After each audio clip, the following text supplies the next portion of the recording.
Hey, Shawn, there you are. Nice to see you. Likewise. How's your back? You had some serious problems there for a little bit, huh? Yeah, I was down and out for the 10 count. The warning about weightlifting and stuff like that, Yeah, and you're a weightlifter, yeah. yeah. I'm terrified of doing stuff like that. And this is, by the way, I want to tell you all out there that this is Shawn's idea to do it like this, but it's just such a good thing for me to do a video. I'm going to describe what we're doing here in large, but to do a video in which people can actually uh, produce some sort of. I love the way I look here. This is pretty embarrassing. I got to get my earphones fixed. We need a manicurist or whatever this is called that takes care of Right. the appearances of the actors. But the idea that we would be able to have you all with a chance to talk about your issues, any conversation you want to bring up, any comparison, if you don't work like us, to have a chance to talk Yeah. and then have a chance to give you feed. We can go back and forth and back and forth, and that's the entire idea. So that's the thing that's been missing. And Shawn comes up with this idea. Shawn, the faithful listener, and presently a advanced student and all that sort of stuff. But having Shawn on here, it starts it off that way, and then I think we need you with Mr. Producer and all that stuff. We need you for taking in questions and stuff. But everybody's going to be on Zoom, and you're going to have access to the Zoom. Anybody who wants to do it today, feel free to just start doing it. Just start calling in. We have nobody in line yet. We're going to have somebody at 3 that's organized, just so we have somebody. But I want you to understand that all we're trying to do is a version of, and I guess we have to wear these these things on our ears and stuff, so we look like we're doing. I don't want to say anything impolite here, but I think we're trying to look like we're doing radio. So this is maybe a first in history. I don't know, Art Talk Radio, but we're going to be using, and in this age and generation, we can use images freely. All sorts of stuff. You're seeing in the Art Talk Radio tentative symbol. We're hoping to improve that as time goes by. But you're seeing what we're trying to do. And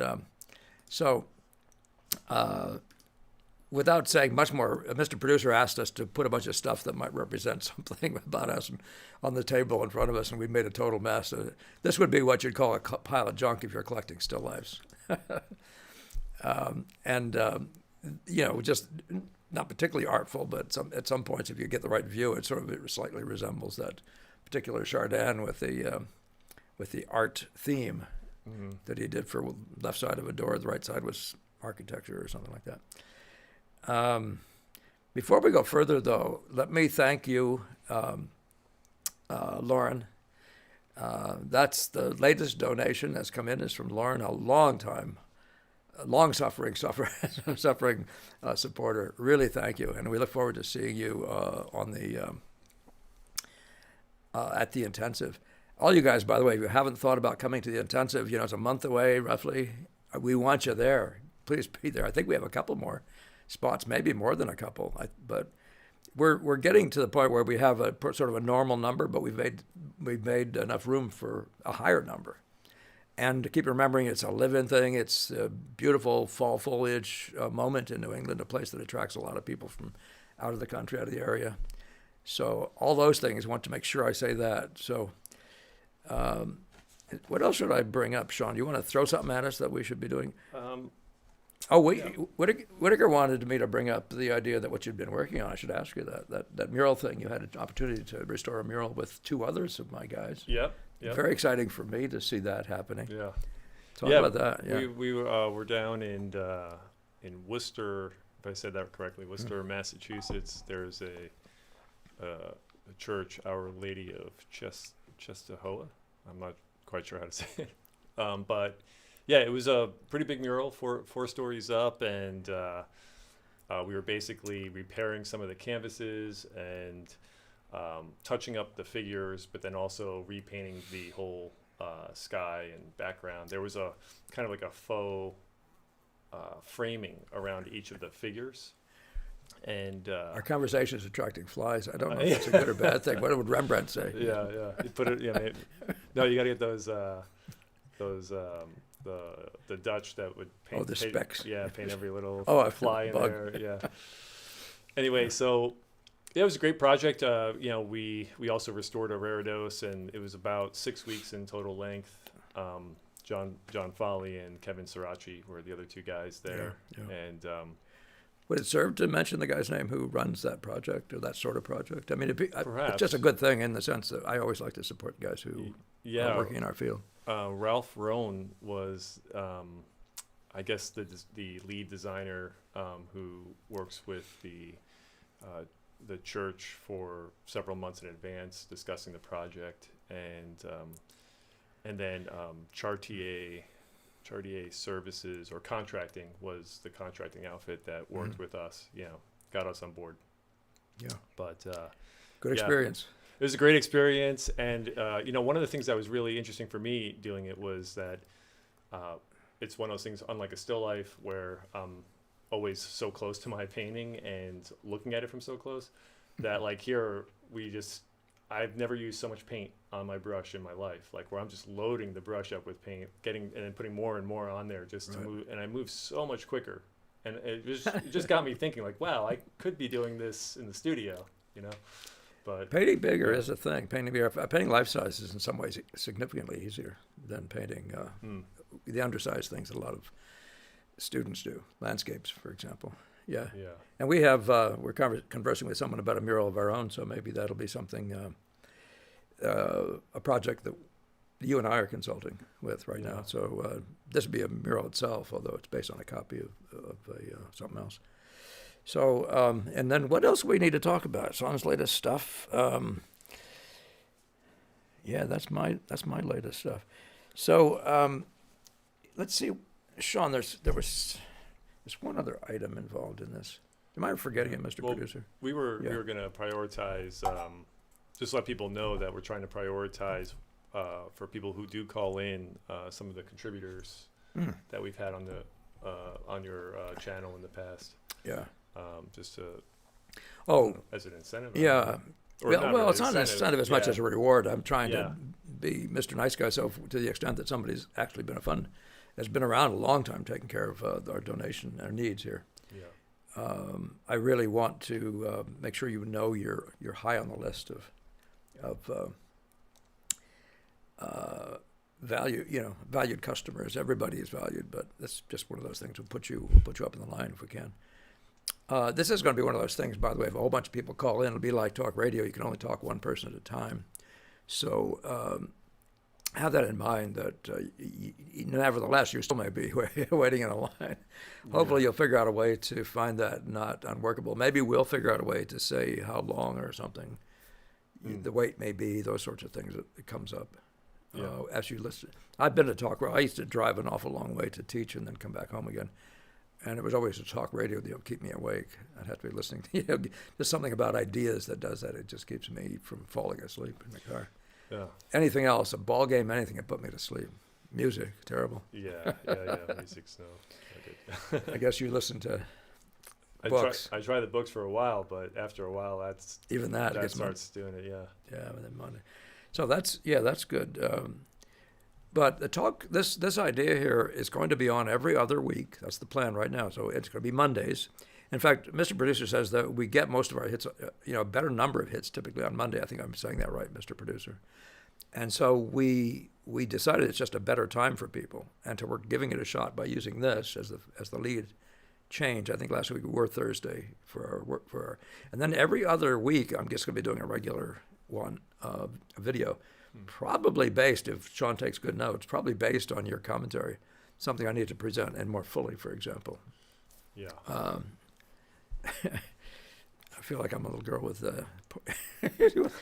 my bangs here. It's not a good look here. I got to figure this one out. Shawn, what's on your mind? Has there anything been going on? The studio stuff? You're teaching now. I should have brought that up as well. You're down in, what's the name of that place you're working at in New Jersey that's set up by somebody who's well connected to the early teachers at the Art Students League. Yeah. It's the Ridgewood Art Institute in Ridgewood, New Jersey. And let's see, Arthur Maynard is the painter who really rebuilt the studios with the north-facing windows. Right. But he modeled them after the studios at the Art Students League.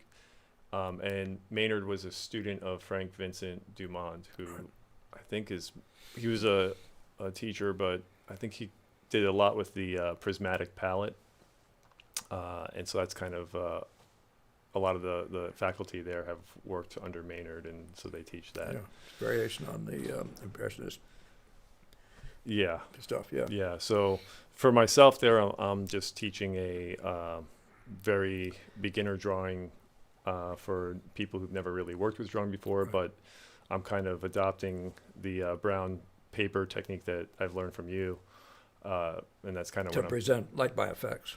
Yeah, Yeah, just to, it seems almost like the, one of the thoughts I had was that, there was this learning to draw, and then a lot of the ways that the techniques people use to draw are actually what you might use to make an allegorical or historical picture, but not actually to get the visual impression, even though everybody's kind of thinking that they're drawing from life and that's what they're doing. Right. And it just seems obvious that working with the brown paper is better suited for that, but also it's just so much less to draw when you figure out how to eliminate all the nonsense, Oh, yeah, or yeah. the You superficial. when you draw in visual order, it means you're actually saying there's a selective group of things, maybe 8 or so things that are going to lead the drawing, which is where we come out of the fog and all that sort of stuff. Yeah. That's great. That's great. Yeah. How are people responding to that? Yeah, I think, I've had a few students maybe that just were coming in with such a different idea. They want to draw perhaps, the outlines. And it's not so easy at first to Yeah. kind of have control over yourself, especially if some people want to get into the whole cathartic thing of drawing. But, but Yeah, but that's art for therapy or something. yeah. That's a tough thing when you're teaching in a sort of a public place like that. Yeah, you get People all. come in for whatever. Yeah, yeah. But I have people who have been there coming for several weeks continuously, which is, the class is just to come and go as you want. Yeah, And so yeah. people are definitely who see the value in it. Yeah. Their Now work- they want what you got in there hanging Yeah. in. Yeah. And their work's improving every week, so it's great to see, and it's such a gift to be able to teach, because I don't know, I start to think through things in another way, and it helps. I'm noticing a lot of improvement in my own approach to drawing. Yeah, as and well. the demands on your honesty, your personal honesty with yourself. You can talk stuff all day long. Yeah, One of the things we talked about just a little bit earlier is we don't want to turn this into a theory show yeah. because talk is cheap. So most of what I really would like to do, so you all know, and that is make sure this is as much as possible beneficial to your everyday painting methodologies. Mm-hmm. And of course, all I'm doing is talking about Boston. My approach to painting, which is Boston-based, it's an impressionist color first, but color into good drawing, not color into just color and being happy there. There are days, obviously, when you're out there doing a landscape and you have their 20 minutes. You're not going to be doing a whole lot of drawing in any old-fashioned way. It's going to be all about the color notes. But in any case, my model is to build it in such a way that to build all these things up in such a way that you have what I call the modern girl. You have it all. Yeah. So, Is there a? Do you ever have? Sometimes I think about just, can I see how much of the painting I can actually bring of the whole impression without drawing at all? You need and some you placement. mean the color value blobs model? Yeah, Just in isolation. just keep building out color notes, Mhm. and I saw this Frank Benson painting at the Worcester Museum, where he has the 3 women sitting outside, Mhm. and I noticed that he's got thick paint and a lot of strokes and everything, but when I really look at it, it's like there's really only a few small actual edges that really feel like a sharp edge. Yeah, you talk about edges where values meet. Yes. Where differing values meet. Yeah. Yeah, where there's like a Yeah. paper cut kind of Yeah. thing. Yeah. And then it's but when I stand back, I see all sorts of different qualities of edges. But Right, when up right. close, the range from sharp to soft is so broad. Well, that really is kind of key, to this thing, because every value, when it meets another value, has to have an edge. There's a joint there of some sort, Yeah. and this range is quite wide. And one of the things you're trying to establish at the beginning is what's called lost and found. You're trying to find the no edges, and everything in between until you get to that one that sort of theoretically is what I call a paper cut. Yeah. That's a very, very, very sharp edge. And Tarbell sometimes uses it in a way that I find difficult. I mean, I find it's like, that can't possibly be true. And then you see people who say, well, that can't be true, and they're all of a sudden softening falsely and trying to do it from an artsy model. And I say artsy meaning the history of art, tying it to, well, so-and-so, like Greuze. Yeah. Never painted a sharp edge in his life, so to speak. I say things like that, a little bit hyperbole, but but nearly, And that model, you see that in the Lack himself and so others. So. Yeah, Gamble and Paxton, by the way, were not like that. They knew the quality of hard edges. They didn't do false softening, but they also didn't do odd paper cut stuff. It was really observed. Yeah, I was thinking through the when I look at that Benson painting, for example, I could maybe assume, not thinking through it, that there's a lot of edges that maybe he's not really thinking. He's just kind of doing movements or just hitting color notes and leaving it. It just kind of works. Right. But then when I think about my own work and how many problems that gets me into, I start to wonder if, maybe part of the problem is looking one-to-one with edges. Whereas if I'm just looking at an edge and being like, well, how does this one look to this and this and this? It allows me to kind of be a little bit more intentional about those areas that seem like there's really not a lot of differentiation. But the difference between, the master and everybody else is the intentionality is permanent. It's never not there.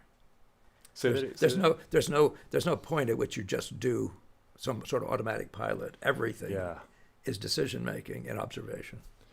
And that's really something that, there's something we do. We think we can just get away with having some nice time. I call it walkabout. Yeah, we have a video on that one. Yeah, right, yeah. And so, but that is death. Yeah. It's as much as we talk about that Bobby Jones quote, where he says, when I think about one thing, I make a great shot. Well, when you think about nothing, what kind of a shot are you making? So, do you see what I mean? So, and in most cases, most people are living on what I call automatic pilot. You're living in hope. Yeah. But I say you're living in what you'd call talent or something. Yeah. But the characteristic of a master is that there's nothing left to chance, and it seems odd and it seems problematical. It seems difficult. Like I thought this was a spontaneous, don't you feel it kind of a thing. Yeah. Go ahead. No, I'd leave it at that because you think it's all just emotive and stuff like that. And in fact, it's observational.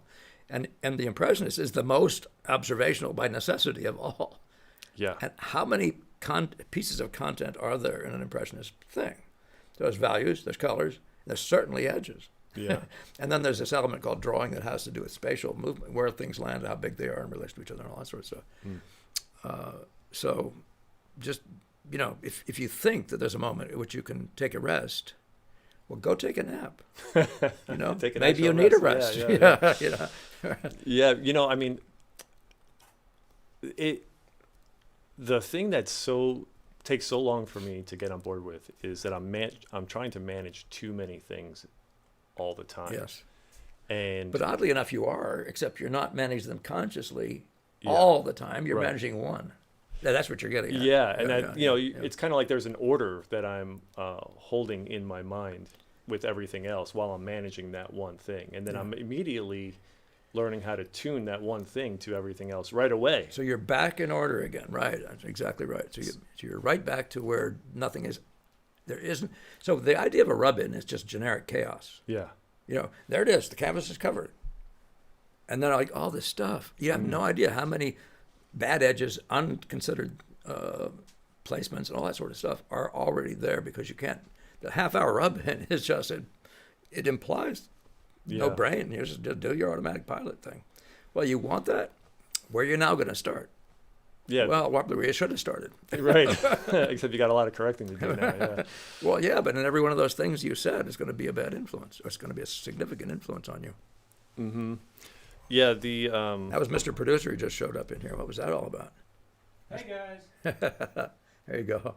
Yeah, do I have photos? I'm seeing if I can pull up some photos of that mural, and I'll see about getting back to that. But I wanted to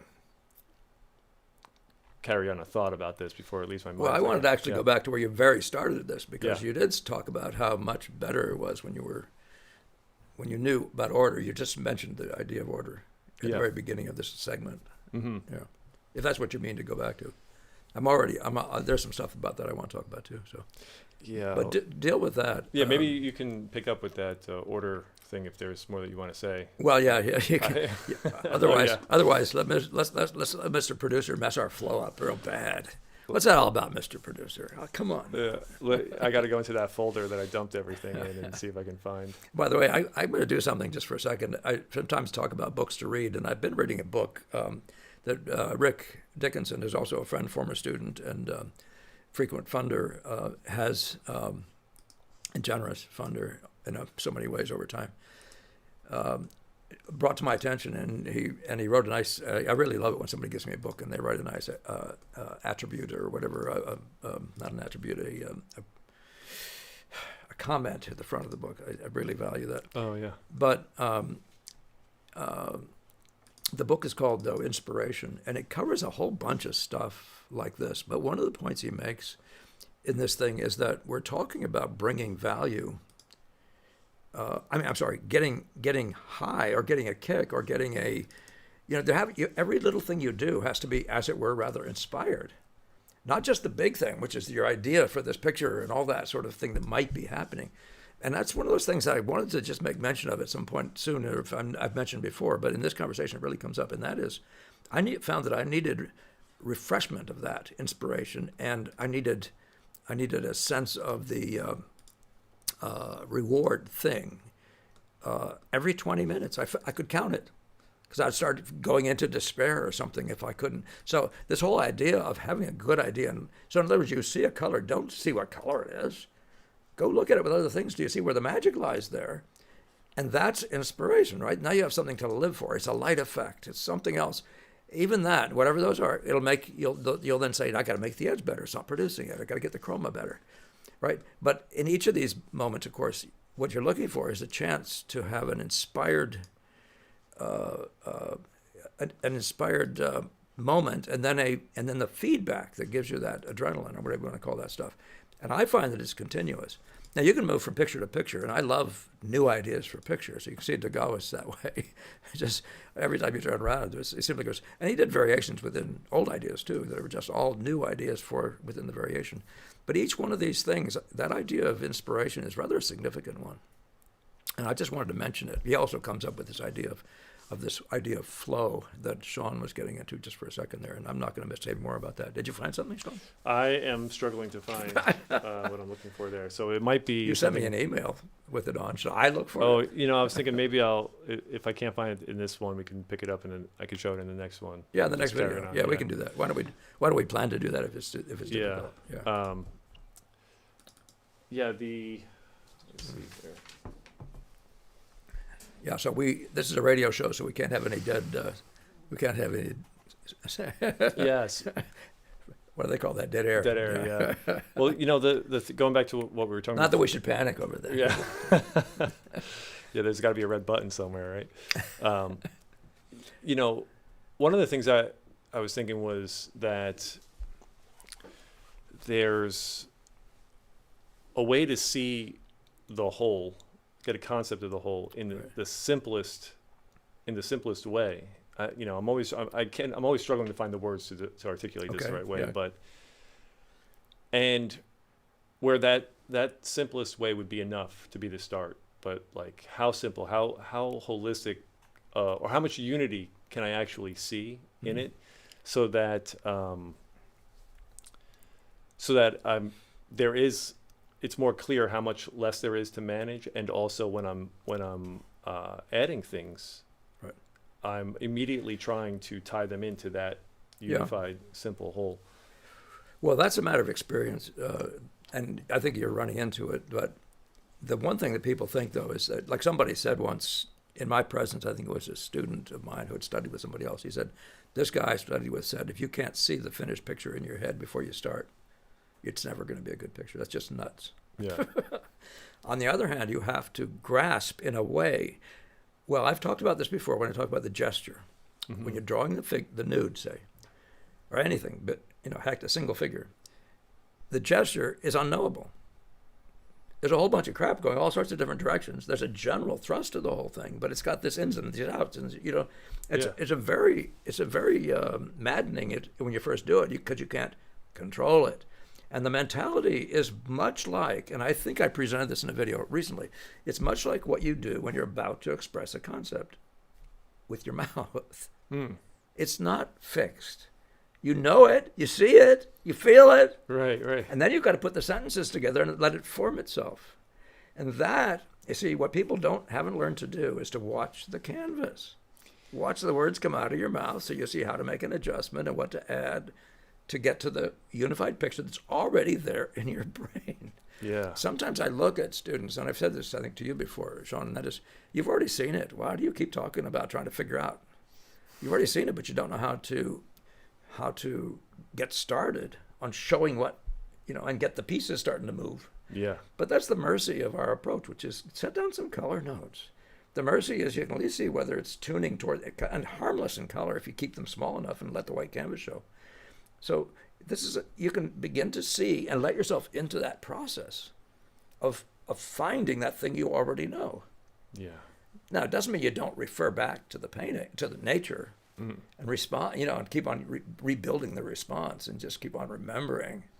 You know what I mean? Yeah. But there's such a thing as, as trying to get too much certainty into that first image. And then thinking it's not a very good image, but you're still somehow trying to use it in a certain way. No, you just watch the canvas. That's the oddest thing, isn't it? Yeah, well... It's like, never seems like the thing that's first is first in painting. There's so many things like that. Yeah, it's strange, too, because I think coming out of the background of really trying to learn how to paint a look of nature, but thinking that just copying is doing it.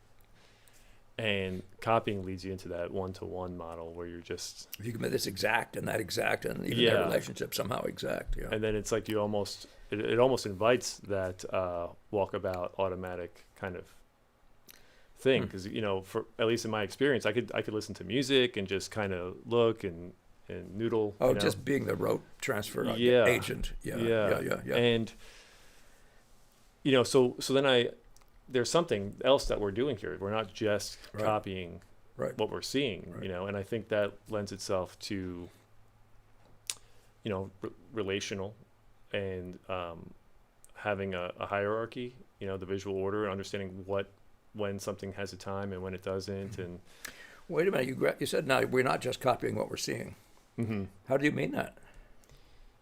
Well, okay, because that's a great just question. Copying what we're seeing in some sense, aren't we? I mean, won't anybody out there listening to us say, what are you talking about? Of course, that's a great. I mean, we're impressionists. Yeah. We're painting what we see.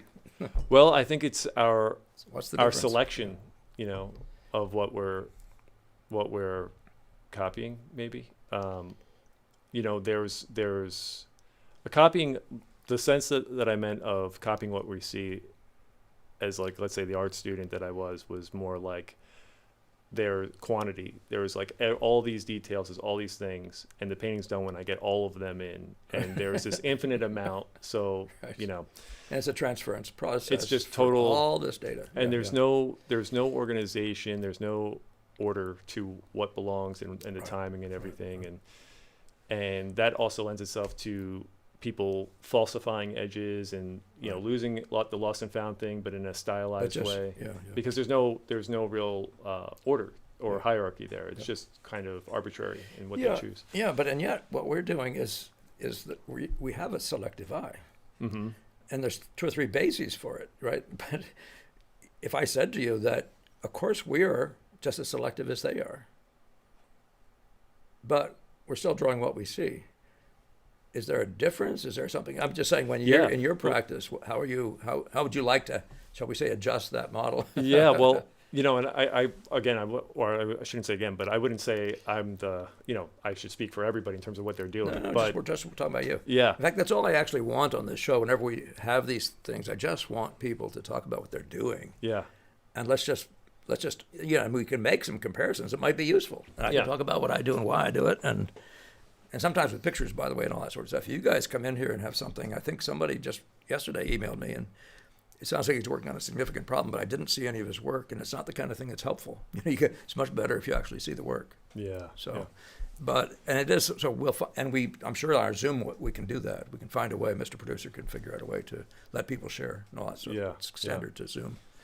Yeah. And Well, yeah. I was going to say that my model when I was transferring in that way was that there was no selection. It was like everything that I could possibly put in the picture. It was exhausting. Is there. So and the purpose is exhaustive. yeah. So it's almost it turns into this, for me it was turning into this look what I can do kind of thing, because I can fit every little detail in, and it's so impressive sort of thing. But this how I'm painting now and working in the visual order,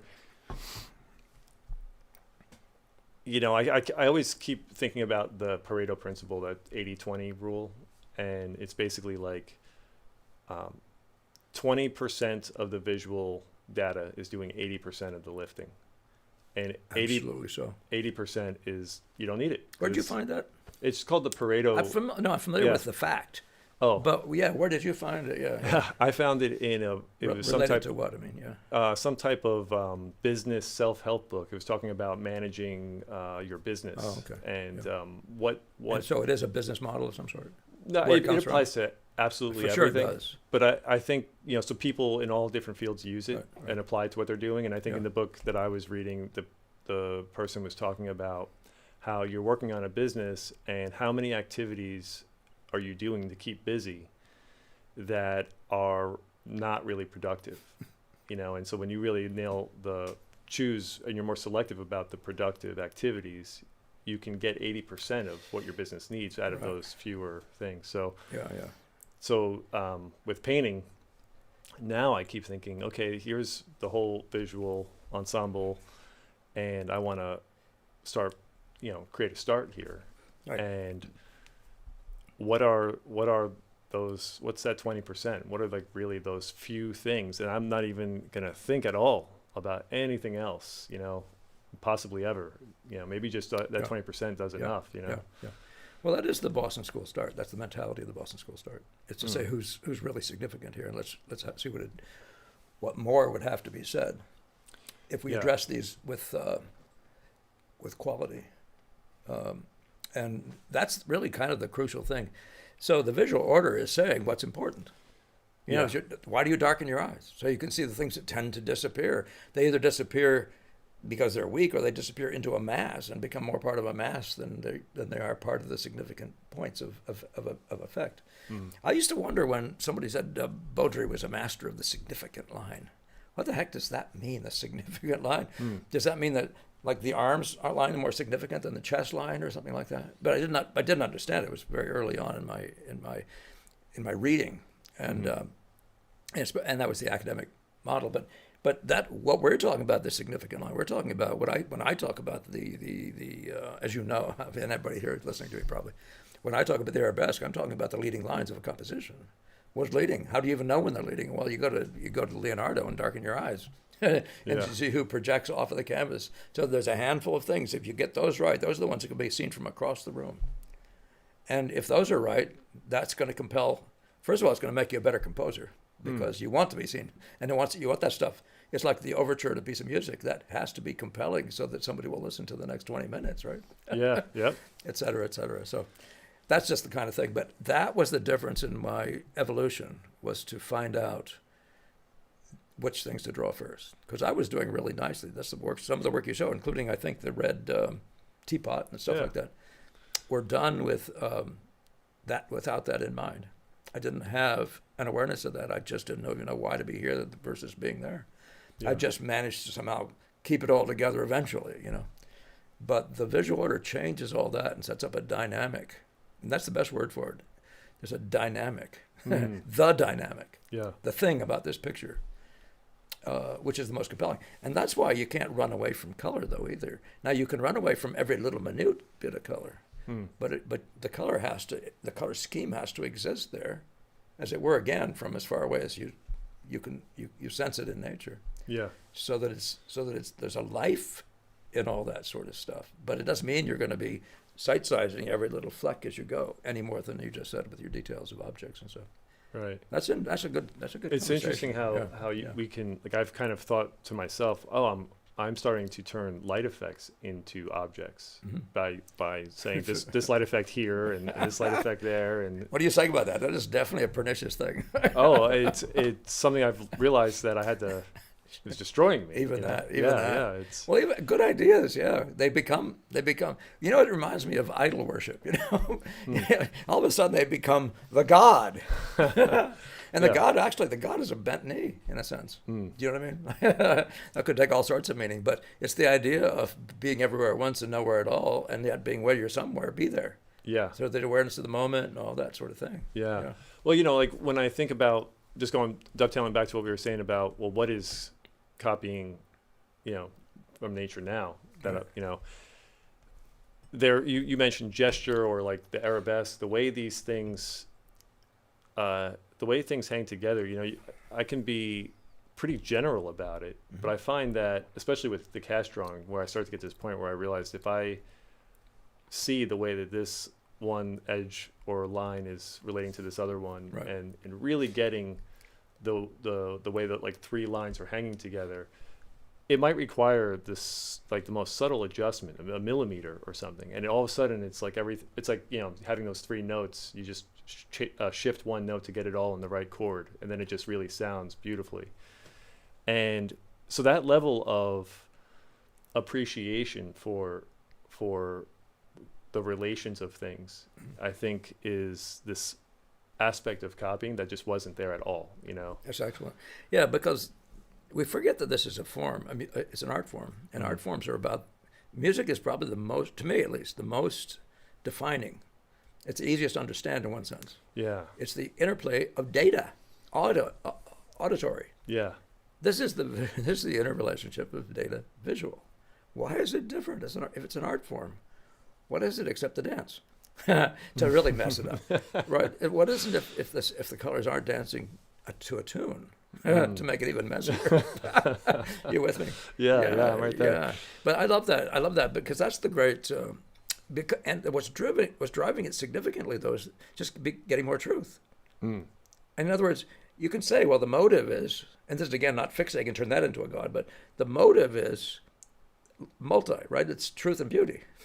Yeah. So one of the things I've found and I talk about here is that we're always after truth because because beauty is the source and beauty is the source of it, and we're always after beauty, but truth is what? Who's this?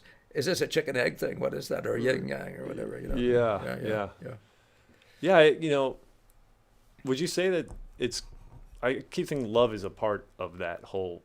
It's a trio, you know, and our love for what we're painting. Well, yeah, but it's the love of truth and the love of beauty. It's the love, Yeah. but what is that? It's not the same animal. These are different categories, and love isn't a third of that category. I wouldn't put it there. Do you see what I mean? Yeah. We're all, every aspect of that stuff is love, love discovered. In other words, you look and say, yeah, and you could say pleasure discovered, but it's beyond that when you start thinking with your whole self. Well, yeah. You know, what I found for how to bring my painting to this other level. That's really more about, let's say, what brought me to the dance. Like, what am I really after here? Right. And it's not just like, can I just make a great painting or a painting that's going to win an award or something? And I'm working with still lifes and these seemingly ordinary objects and things like that. And so I have this component of truth and beauty, these two components in the still life. But what I found for myself is that through appreciating what I'm looking at and like trying to allow more love to come for painting, for what I'm looking at, it somehow makes me, I don't know, more engaged in the painting. In the very beginning of all that stuff, I mentioned, I think to you yesterday, or the day before, that the Clint Eastwood model is mine. Is the one you want to hang on to. He said, I just want to make movies that I would like to watch. Yeah. So if you're not engaged by love, by yes, by smile, by I want to be there for that hour and a half in a movie, then what what's going on? We- So with students, you know that there's this pride involved in making a thing look like it's round. I mean, in fact, you look at part of the looking at Leonardo is that this guy for the first time sort of is doing what's nearly Trump in some of his illusion is drawing forth the roundness of a hand or a face or whatever out of the canvas, and some of them are really noticeable. There are a few by who else? There are a couple by Ang where that's just really, really, really obvious. All the great draftsmen have that in them, but they become rather the driving motivation, and it looks like you sort of forget the game. But it's a thing you have to have played with. Mm. And I'm not saying anything about just doing anything, except just don't. In fact, if I wanted to focus on something, I'd say just don't ever neglect the mastery of nature, which is that thing driven by that. Make it look like that. Make it turn when it turns, and make it flat when it's flat. Make it textured when it's textured. Make it rich when it's richly colored. Make it red when it's not, only when it's red. Let's make it straight and true in that sort of a way. But I got away from your question. No. Yeah, well, the thing I would say is that what would you say to someone like me, let's say, who hasn't? I kind of accept that I may have been looking at pictures for a long time, but I haven't maybe been seeing pictures. Yeah, of course. No, it takes your life. Yeah, and there's always two things: there's nature and pictures. Right. We aren't. Nature is not music. Yeah. We know it's not. Yeah. Birdies are fun to listen to, and they sometimes trill two or three little phrases that sound like a piece of music. Right. Yeah. And so I'm looking at these pictures. I'm not really seeing them, and I just know that my purpose, my vocation, whatever, is painting. That's Right. the medium that I work with. Yeah. And I have a love for that. But I don't know how to answer the question of what painting do I want to see? The Clint Eastwood model. Yeah. I mentioned the. Hold me close to that one. Okay. But I mentioned Sorolla a couple weeks ago because I found in reading something that somebody sent to me recently, I found that they'd used the word his ideal. Sorolla's ideal. And so what is that? That's an art model. So he said, in Raphael's words, he said the form of Michelangelo, or the drawing of Michelangelo, the color of Titian, but he's forming up an ideal. But I'm just mentioning it. Come back with your conversation. But you see what I'm saying? Yeah, that's giving me something to think about there. Yeah, relating to my question. I'm not sure if was that what you were intending. No, that's all. I was feeding off your question. I was tangential, but yeah. But go back to your point. The thing is, we have nature and we have art, and mastery of nature, and nature being the source. Just put the time in. I'm just telling you, as a person of my age, that is that's the source of everything you ever want to do. Especially if you want to actually be different from other people, which I would hope everybody does. And you don't want to be a little sergeant or a little Zorn or a little this or a little that. It's a little mind, in a sense. You want to invest in this thing that's never existed before called you in the arts. And that's so crucial that you get nature. Nature is the investment that then opens up your music, your special thing. But the form is the same. All the arts, all the arts, but all the painting, you keep looking at it because most people, until you get to modern times and you don't know what they're thinking because the deviation is so serious. I can't find the connection even though they claim it's there. But the connection is absolute. And there's this, what I call a golden thread that runs through it, the best of the best, which makes you, a requirement of, it forces a requirement on you that you put in time looking at paintings and sorting. But we've been through that before. Yeah. Did I send you off the track? No, well, the simple question I have is like, how do I know what painting I want to see? That I'm painting. If I'm painting the painting that I want to see. Yeah. To experience, and I don't really have a sense of what that is. And what your comment made me think about was that, it's okay for a while. It takes time, and it's okay to not know, but you have nature to look to master, and that as your work, as your primary mission. Yeah, and that's enough to begin to, along with looking at other paintings and being just involved in the whole spectrum of what this is. Maybe part of the excitement is just keep one ear open for noticing Yeah. things that That's speak to me. that's a good model. Yeah. And what you find is that what you need comes when you're ready for it. And you'll find that in drawings as well. You'll find that if you just do the right thing and keep working it, all of a sudden you'll see it's time for the second thing. Yeah. That's the opening, the unfolding, and there's an organic aspect to that, just in terms of pure knowledge. And what I did find, there's whatever the guiding lights were, and it probably was because of significant reading of masters. What people, I would read stuff by scholars, but what was really valuable is when you saw the quotes, especially if you saw them in context. But the idea of mastery and all that sort of stuff, puts you in a place of mind that makes you possibly just appreciate that, master nature, master nature, master nature. Ang saying, it just lays out an aphorism. This is the source. Yeah. Well, are you any good at that? Do you understand the source? Have you played with it long enough? Have you worked with it deeply enough? And it starts unfolding, and then all of a sudden you're in a world that is the art world, But you've got, in my view, in these days, you have to do that better than people ever did it before. Yeah. I'm right on board with that. Yeah. I am. And because that's all there now. yeah. And the camera's there too, it just puts pressure on you in all the wrong ways, but it still does put a kind of a pressure on that was never there with Giotto. Yeah. Maybe in his own mind, but Yeah. there wasn't photographs popping up here and there. Right. Oh, it ought to look like this, or something like that. There's so much pressure, or there could be pressure, but there's just so much noise, with the ego or something of wanting to be there, wanting to arrive, wanting to be. It's the brashness of youth. That's all. Yeah. Somebody said why. Somebody said why didn't I get all these really hard problems when I was young and so smart? Yeah. And what's his name? C.S. Lewis said, why did God give strength to the youth instead of to the old man? I forget how he said it. Way better than that, but Yeah. it's in that class. Yeah. Somebody's holding out on us. Yep. But that's all the fascination, though, of the nature of life and why if you believe in a loving God, there's a reason.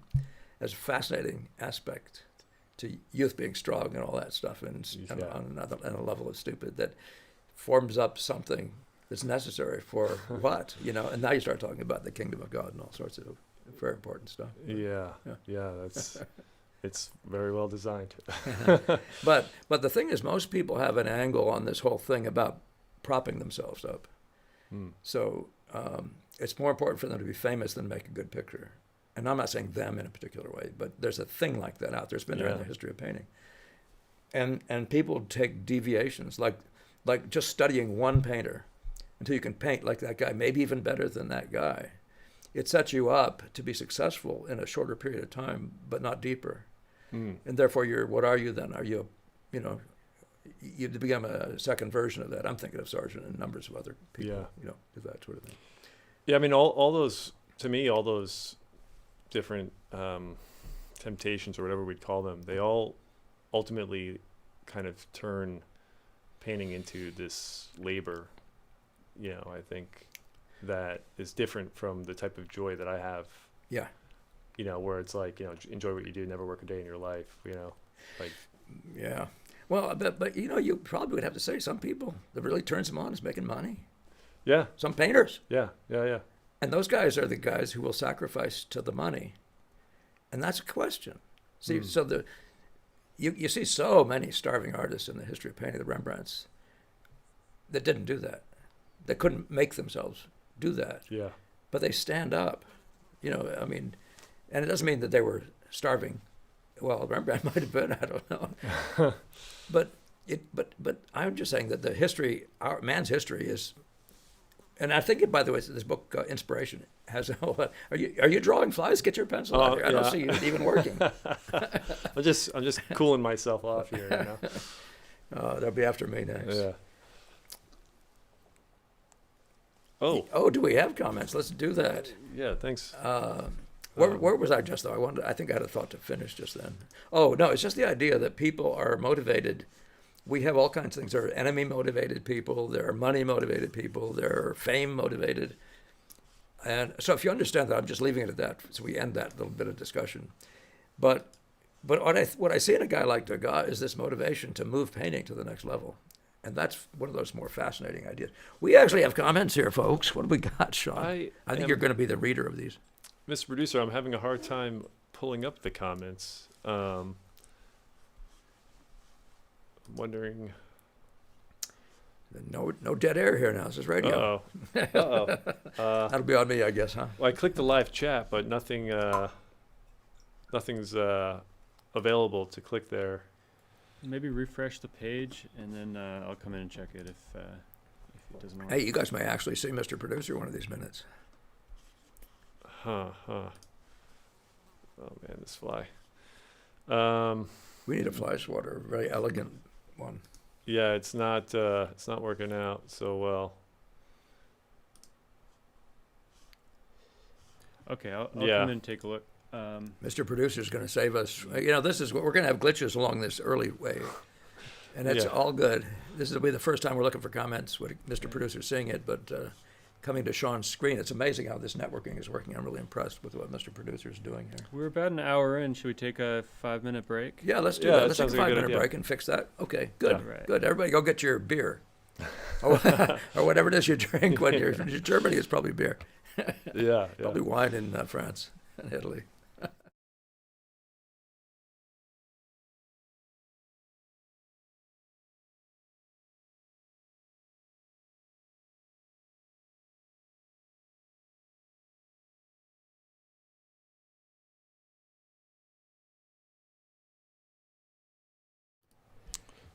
So John will be waiting for you. He may actually be able to hear me right now. Okay. And you can just go to him. Just tell me when you want to go to him, and we'll pull. All right.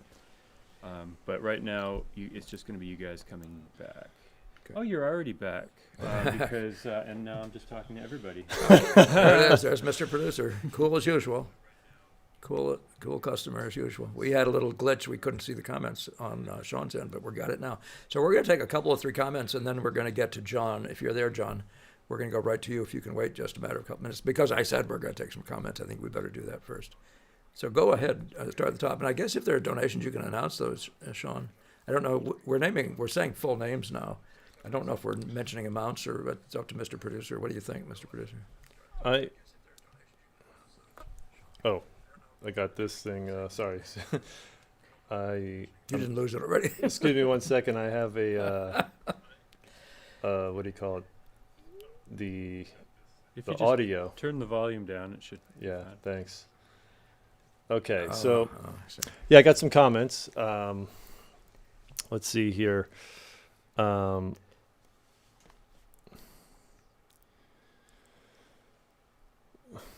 Okay, so there's this painted trout. Hi, guys. So happy to get you That's here Lauren. before you Lauren, close. you're the first okay. one. I'm very pleased that you're there. Yeah. And building the response. I don't remember what we were referring to in that, but she said she likes building the response. If you want to come back and say that, clarify what that was that we mentioned at that point, that would be good. That'd be great, Lauren. And by the way, Lauren, thank you personally for all these donations, support all these years. It's really been massive, and I am very much looking forward to seeing you. And some of those costumes you were showing me, those are going to be great. Yeah, looking forward to meeting you, Lauren. Yeah, when you come up. Got a nice, beautiful comment on our setup here. Beautiful setup from drawing from imagination. Thank you. Yeah. Let's We're see. leaving little to the imagination here. What a mess. So this is a long string of comments from this guy, Eric U7E. Random art-related question. In my city, all the art world is, to avoid the word woke, ultra far left, let's say. And as someone who's center right, he doesn't know how to approach these people honestly without being ostracized. Do you guys realize that this is really supposed to be about methods? Yeah, more Not method. politics, but Let's see. there might be something in this that we should address, but let's see. Yeah, let's see. The flies are really interested in that question. Yeah, I can't read fast enough to kind of skim through to see if there's something there. Why So don't you review those? But just go to a different question for now. I just said what I said about the politics side of it. It's not what I really do. I don't do Yeah. that when I'm teaching and stuff. Unless somebody brings up something political and they want to talk, I'll say to them, "Do you really want to talk about this?" Because it's divisive. It's not helpful, and we don't Yeah. need it. yeah, Figure that out in your political world, in a political moment and stuff like that. But I mean, I could try to influence you my way, but I don't think it's appropriate. I honestly don't. It reminds me of C.S. Lewis, who said once, somebody said, your purpose in writing a novel is to entertain people. yeah, Your job is not to proselytize. Your job is not to sell your point of view about religion, politics, or anything like that. It comes through your character and through who you are. It's going to come through. But you turned it into a preaching platform, and I don't want to do that here. Yeah. So just make that clear. Well, I have a feeling that there's a technical question in there. So maybe go it's a good, for it and give me a different question for now, and then we're going to go to John right away. Well, there's no other question. Oh, okay. So maybe we should just jump to John, and I'll search through that while that's going on. I think I'm running out of the coffee. Who knows if I'll make it without more coffee? By the way, Eric did give us a nice donation here. So Excellent. So yeah, thank you. I think I know who you are. Eric. Is that John? Hey, I've seen that face before. I have not. Nice to meet you, John, or Yeah. to see you in person for the first time. Yeah. Great. Yeah, I guess we've been online together. Once I Zoomed or something, didn't we? It's been a while, and I do tend to forget sometimes. John, great to see you. How do you like this format? How do you like seeing yourself in a program like this? Is it kind of fun? It's a little nerve-wracking, but Yeah, it's yeah. great. I love the setup as well. I appreciate Shawn reaching out to me, so Yeah. it's good to be here. Great. Yeah, thank you, John. So Thanks do for your being part. Talk away. Yeah. Let's have some fun. Well, so Shawn and I were chatting, with the intensive coming up, I thought maybe we could revisit the topic of painting interiors. One of the topics that you've made a couple passing comments on over the years was just the methods in avoiding distortion when you can't work 3 times the size. I think you made a comment about the warm and cool painting and how you had to handle the radiator. And when we spoke, I wasn't ready for that information. I thought maybe we could revisit some of the best practices. In researching online, I thought there were passing comments that Tarbell may have used mirrors to extend the distance, the viewing distance. I was just curious if you've, how do you work? Yeah, you try all kinds of things like that. The thing is, if you're painting something where, I talk about the rule of thumbs, right? You put out your hands, and that distance, don't paint anything bigger than that. We just lost John's face or something. What happened to that, Mr. Producer? Okay, there we are. I like to see the face of the guy I'm talking to. But that rule of thumbs is like, don't take any more space. And so you put your arms out at arm's length. So this width here is usually about 3 times the distance to your eyes. It's a very useful tool. And so everything you're doing with relation to perspective stays within that. So assume you are taking a little bit more. You now have lines that are basically straight. Those lines that are parallel to each other. And they can be, and you can actually do with a ruler, you can actually make those lines. You can see where they would go. You can see how they're arcing when you get too far outside that. It's just weird, but all I'm saying is if you stay with one, it's going to not be confusing. If you start going into that thing where it starts looking like it's bending and stuff, that becomes the whole entire subject, and it really is distracting. So you do want to stay with that. But that's just one of those things. You can extend the line simply using a ruler, like you hold it up to a, hey, Mr. Producer, I'm hearing myself in triplicate. If there's something we could do about that. I'm wondering if it has anything to do with. But if you can see what I'm saying, that if you hold up a ruler, let's try to make a straight edge out of my arm. Can I do that in some way? On any line that's going back into the picture, you will be able to find a place within your vision that it touches, that it ends on. So Eric mentioned this. Yeah. This thing called painting paste. Back to John in a minute, John Wellman. Yeah. Yeah. Painting paste is a medium. I haven't heard of that. It's kind of interesting. Like my interest to find new mediums and things is kind of low. I don't know. It always been, or is it just new? Is that new?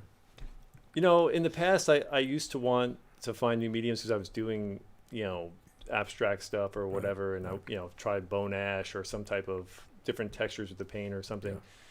But all of the all of the development comes in the way I'm seeing, and Yeah. the medium works. Yeah. But this is let's see, it allows for crazy stuff like ultra low opacity glazing that doesn't take 2 weeks to dry. Yeah. Well, if you And- want to glaze, that's its own thing, right? It's not something we do, or I can't give you expert advice about glazing. Yeah. But that's one of those things. When I was a student in New York, we used this thing called Merage, and it was a thing that was rather like that. We messed with it. But we found over time that it was one of those things that would also badly darken with age. And so it was in the class of bitumen, which is one of those things. Moncachi and others used it, and their pictures literally turned black. There's a painting of the governor or mayor of Boston, maybe, by Anagoni, that you can't see anymore. Really? You can't hardly find the drawing of it. It's so blackened. And that was done like, 70 years ago or something, not forever ago. Wow. Yeah, Wow, it was done in the 50s. You'd think that would happen.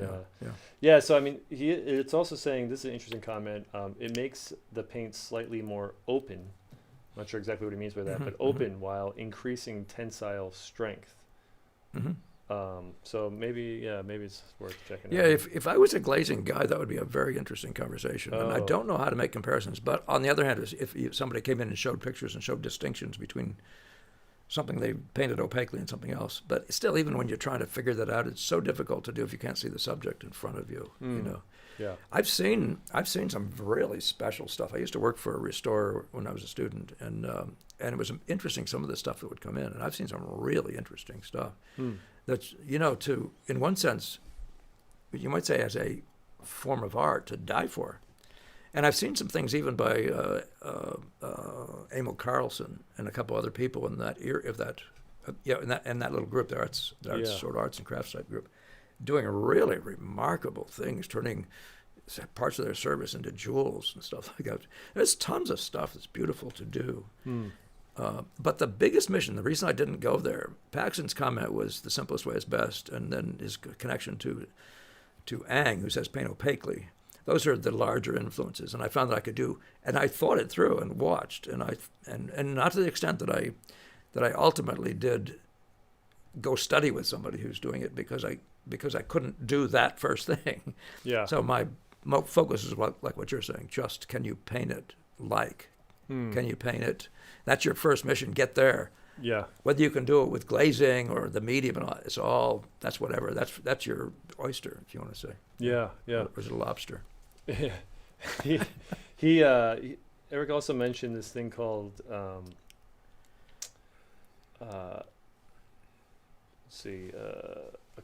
mathematics concept known as path tracing that was developed in the 70s. Have you ever heard of that?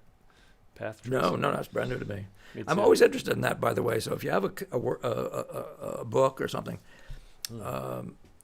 I'm always interested in this stuff, especially, this is a world that evolves, constantly evolves.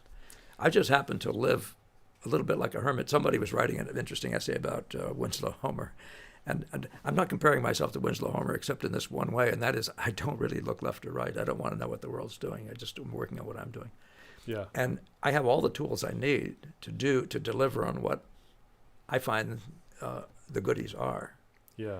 So I don't have this endless investment about it. But when you're young, there's no reason why you shouldn't.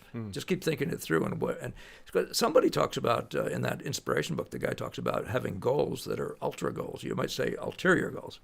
And taking over your main goals. And that's the thing to watch out for. And I found myself having to it was a cautionary tale, because I would seen guys who were always looking for the new thing that was going to be the trick that would save them from what? From working hard and becoming better. Yeah. Or it could have been just to be a vehicle somehow for their talent. But they weren't in the studio painting the figure. Yeah. They were there once, twice a month. Yeah. Or sometimes, just not having a strong sense of what their goal really is. Oh, that's a thing too. Yeah. Yeah. But I do admire, as I said, the form. Art as a form is a beautiful thing. It's an object. Yeah. And don't underrate that. Yeah. You know what I mean? Yeah. Don't underrate that. I think the modern guy, the modern stuff with new mediums, plastics, and all this sort of stuff, where it just suddenly becomes its own thing, and it's lost the Yeah. connection to why we even want to look at pictures. You know, that's an interesting distraction. Yeah. Do we really want to get off that one? Yeah. I'm not into pure abstraction, even though abstraction is the heart and soul of what we're doing. Yeah. I mean, I think that's the thing that, in my experience of doing realism and then abstraction, and then kind of having both feet in one or the other, and kind of losing interest in both. When I found Interesting. you, I was like, this is the best of both. Yeah, You know? that's what you know. Oddly enough, that's what painting the truth more and more accurately leads to. Mm. Respect for the interrelationships of abstract data, reds. Yeah. Yeah. Yeah. Yeah. So, well, just to follow up, path tracing, he mentions it because he says what it does in 3D rendering is basically exactly what the Impressionists were trying to do in their heads at the time, in terms of understanding the directionality of light and how it bounces and color transfers. He wrote light, but I think maybe he meant light. Path tracing is Impressionism, but with math, through math, is what he's saying. So that's something I'll look into. Yeah, we should look at that. The thing about I don't know if I buy that read of what the Impressionists were trying to do. I really don't. I think Yeah. they're way simpler than that.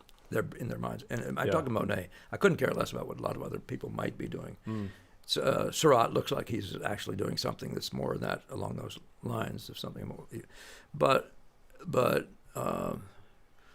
it doesn't feel like that. Almost implies that you're in that model of drawing that has to do with show me the shadow line and then analyze this and analyze that and break these little pieces out. There's Right. no way in the world that's Monet. Yeah. But I have to think that through more. So don't put me in the camp of being anti anything. I'm fascinated by that information. I want to look at it. Yeah. I'm gonna write down path tracing, and maybe I'll have something to say on it for Let's follow up. for the next time. That's a good thing. Yeah.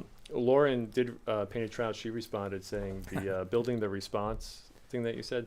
It was when you were talking about how we respond to the beauty in front of us. We're building our the Clint Eastwood moment. Yeah.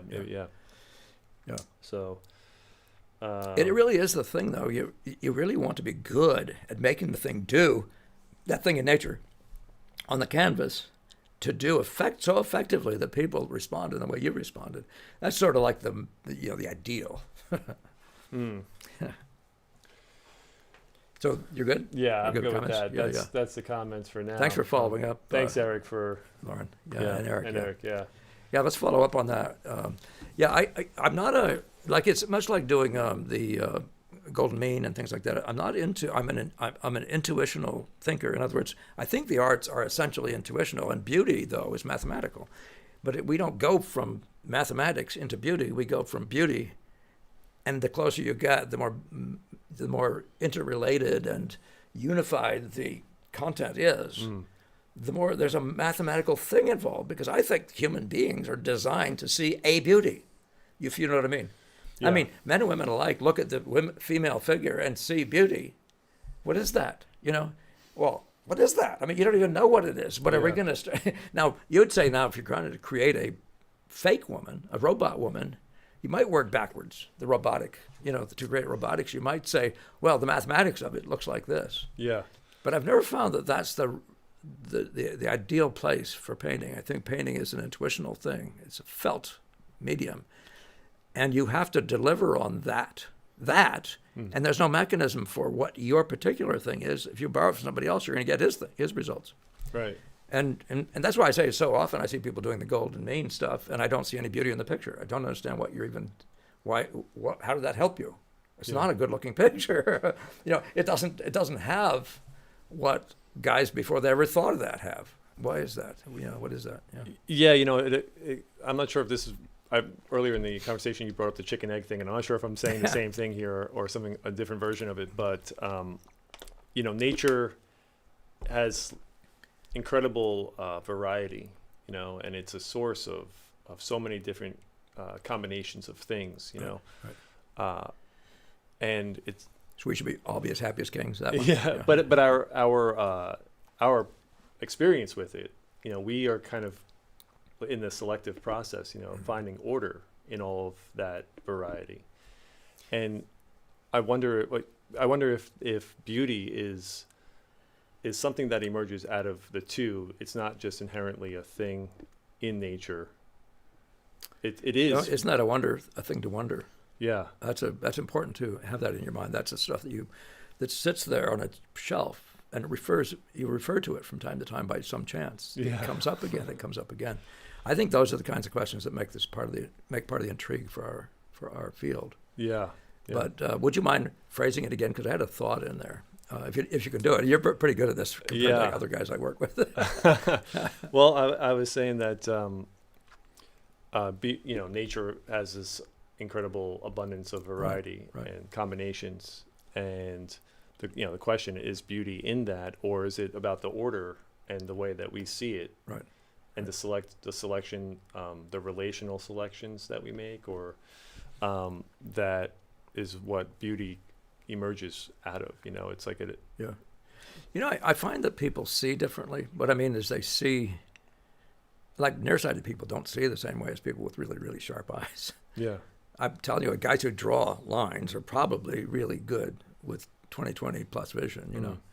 Guys who do color massing like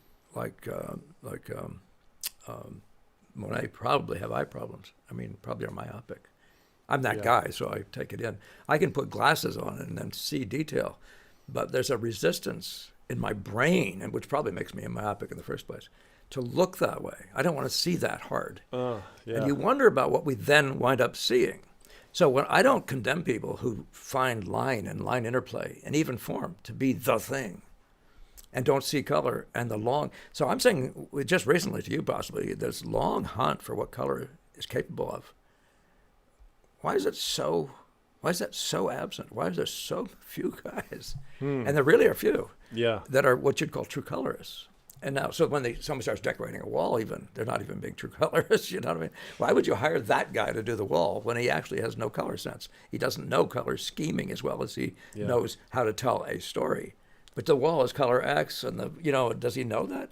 Well, but I'm just saying the longer you put into color, because you're sort of narrowed to that. It's sort of like a feature. It's the thing, maybe the thing.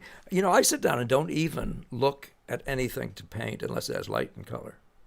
I don't mean to do that willfully. I look and I say, no. Oh, there it is. And it's always lit and it's beautiful in color. I don't know. Yeah. So what is that? Now, I'm not saying anything wrong about somebody who does the beauty of the drapery design the way Ang does. I mean, that is staggering stuff that has every bit of the same stuff in it. But it's not a right or wrong or an all-encompassing thing. But as a well-educated painter has experience in these other worlds as well, doesn't neglect it. And I'm saying that about, not just for those guys, but for us. Guys keep thinking that's why there's so many impressionists that can't draw, because they decided they could neglect that somehow. Yeah. Well, maybe there's a method that suggests they're doing that. When you get to the Boston School, they weren't going to be that way. We're not going to neglect skill in drawing. It's going to show in our impression. So. I wonder if it's just because there's such a difficulty in finding knowledge about how to paint with color. Yeah, but it's not that any more than anything else is. Now, when you say that, I say it is too, because Gamble, I would never have ever woken up to it. Gamble said, you have to design that sleeve.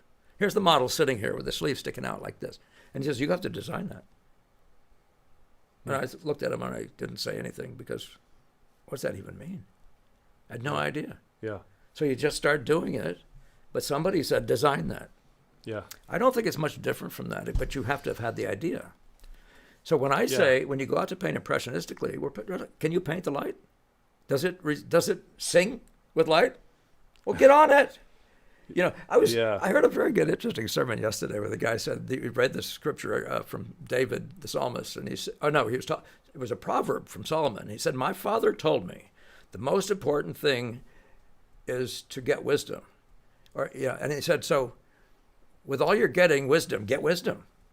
So he did it in a way that said, you just need wisdom. I mean, you know what I mean? But you get the impression that he's not going to write a formula for you, but there's wisdom in the wisdom pursuit, And I'm saying that there's something about pursuit of color that has its own inherent stuff. And nobody can teach it to you in some sense. They can say things, though. There is chroma. Oh, and their color movements through a particular color, their value changes through a particular color. I mean, notice these things. But then you can talk about color design, and what does that mean? But he said design that sleeve. And sure enough, I did. I started realizing what it must mean. But you know what it was, of course? It was just about watching how it was relating to itself internally over here. And he would say, give another piece of advice, like the sleeve has to describe the arm underneath it. It can't just be the sleeve. It can't just be pretty happy shapes on the sleeve. You still have to maintain the form and all. So there are things that are a little bit of helpers. But say more if you think more about that, because there is that thing about, getting it from getting it, which is what? Yeah, I mean, there's one is that I think, at least in my experience, and that's what I'm working with here, is that I'm looking for. is that when the thought of pursuit, like there's not a lot of pursuing color. There's this thing of like, well, there's color in a picture, and get good colors, whatever that means in this general way. Right. But to really pursue color didn't exist for me. And then beyond that, it's like the idea of being a colorist was categorically like exaggerated colher, where you're really pushing the saturation and the chrome in a way that's now departing from the look of nature. So there wasn't really a concept or an awareness for me for quite a long time that you can really have a painting that is singing with color, that's carried in a way by color, without the exaggeration. I think to me it's like this, that what you're doing, when we start talking about exaggeration, your job as a student or even as a good painter isn't to exaggerate. Yeah. Doesn't mean, Ang said, if you're not getting the form, well, exaggerate it. Make it look even more formy. It's just at least be in the game. But that's just to get you to see, because you're creeping up on form, to get you to actually jump to it. Because it's probably further away than. Let's make it legitimately just blow your mind as round. Yeah. Sure do. And I actually played with that kind of stuff. I don't know if with his references, but the idea of making an orange or an egg or something like that look three-dimensional. Well, you can say, just follow these rules. Find the shadow line, do this, do that, 1, 2, 3, and all that sort of stuff. But it doesn't substitute nothing like that is a substitute for seeing form. Yeah. And how can anybody tell you about form? But what I'm saying about all this stuff is that the only thing we have, so when somebody says do the drawing of that figure, and all you think is it's got to look like the girl, well, you're not even started. But I should say you're only started.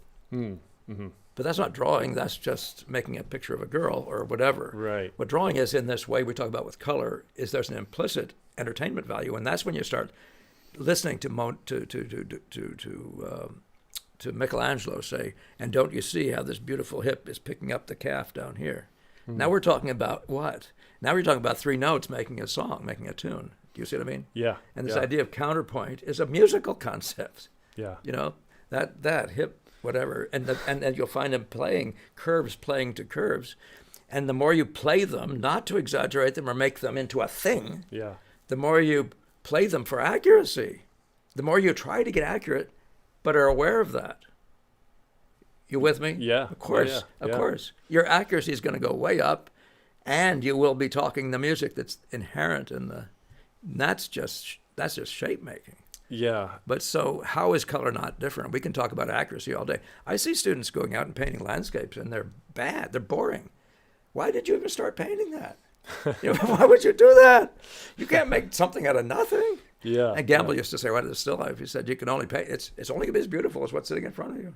Yeah. So he's trying to encourage you to set up a better still life. Yeah, I'm realizing as you were speaking, I'm like, man, I might have just been so... just not thinking through things myself at all for so long. But who does? We're young. Yeah, That's I don't called know. being young. Yeah. I mean, before you knew everything, now you have to start figuring out everything, figuring out what you don't know. So I just started thinking, man, like before, when I walked into your studio, there was so much rich information that seemed relevant to everything. Like there's like an integrity to the information. Right. That I never experienced before. So I just it's just kind of in me that I feel like, people are missing out when they don't have access to that, it's so hard to. But that is the integrity of the long flow of this information, though. Mm. I'm not somebody. I'm just a link in a chain. Yeah. But I look like all the other links in it, hopefully. If you're truly a link, the linkage will be there, you know. And I'm Yeah. hoping that's what comes through to all our viewers out there. You know, there's really truly this vastly important being connected Yeah. to the deep values. You know, why beauty? Why not ugly? You know, whatever it turns out to be. But I'm not this guy who's telling people to paint pretty pictures. That's not who I am. But this, Yeah. what does that even mean? What is unity? What is beauty? Why are they connected? You know, Yeah. and what's truth got through it? All these things. But again, it all begins, and I really want the show to always be about that. It all begins with, can you make that look like that in relation to this? Mm-hmm. Can you make it do in nature what it does in this set of 3 and 4 elements? You know, the hip to the calf to the piece of the toe, or whatever is the playing, whatever the long line is, Yeah. or that big Yeah. running line here dancing off of this one up there. So, Oh yeah. Always composing. and that's where you get introduced to. That's why I say truth introduces you to music, to the music. It introduces you to the source of beauty. It is the source of beauty, but it's the source of beauty. Study it. Yeah. Study it. I got you there on that. Yeah. Yeah. So let's see if there's any more comments coming in. What's the story with Mr. Wellman, John? I mean, Whitaker. Did he have to run off?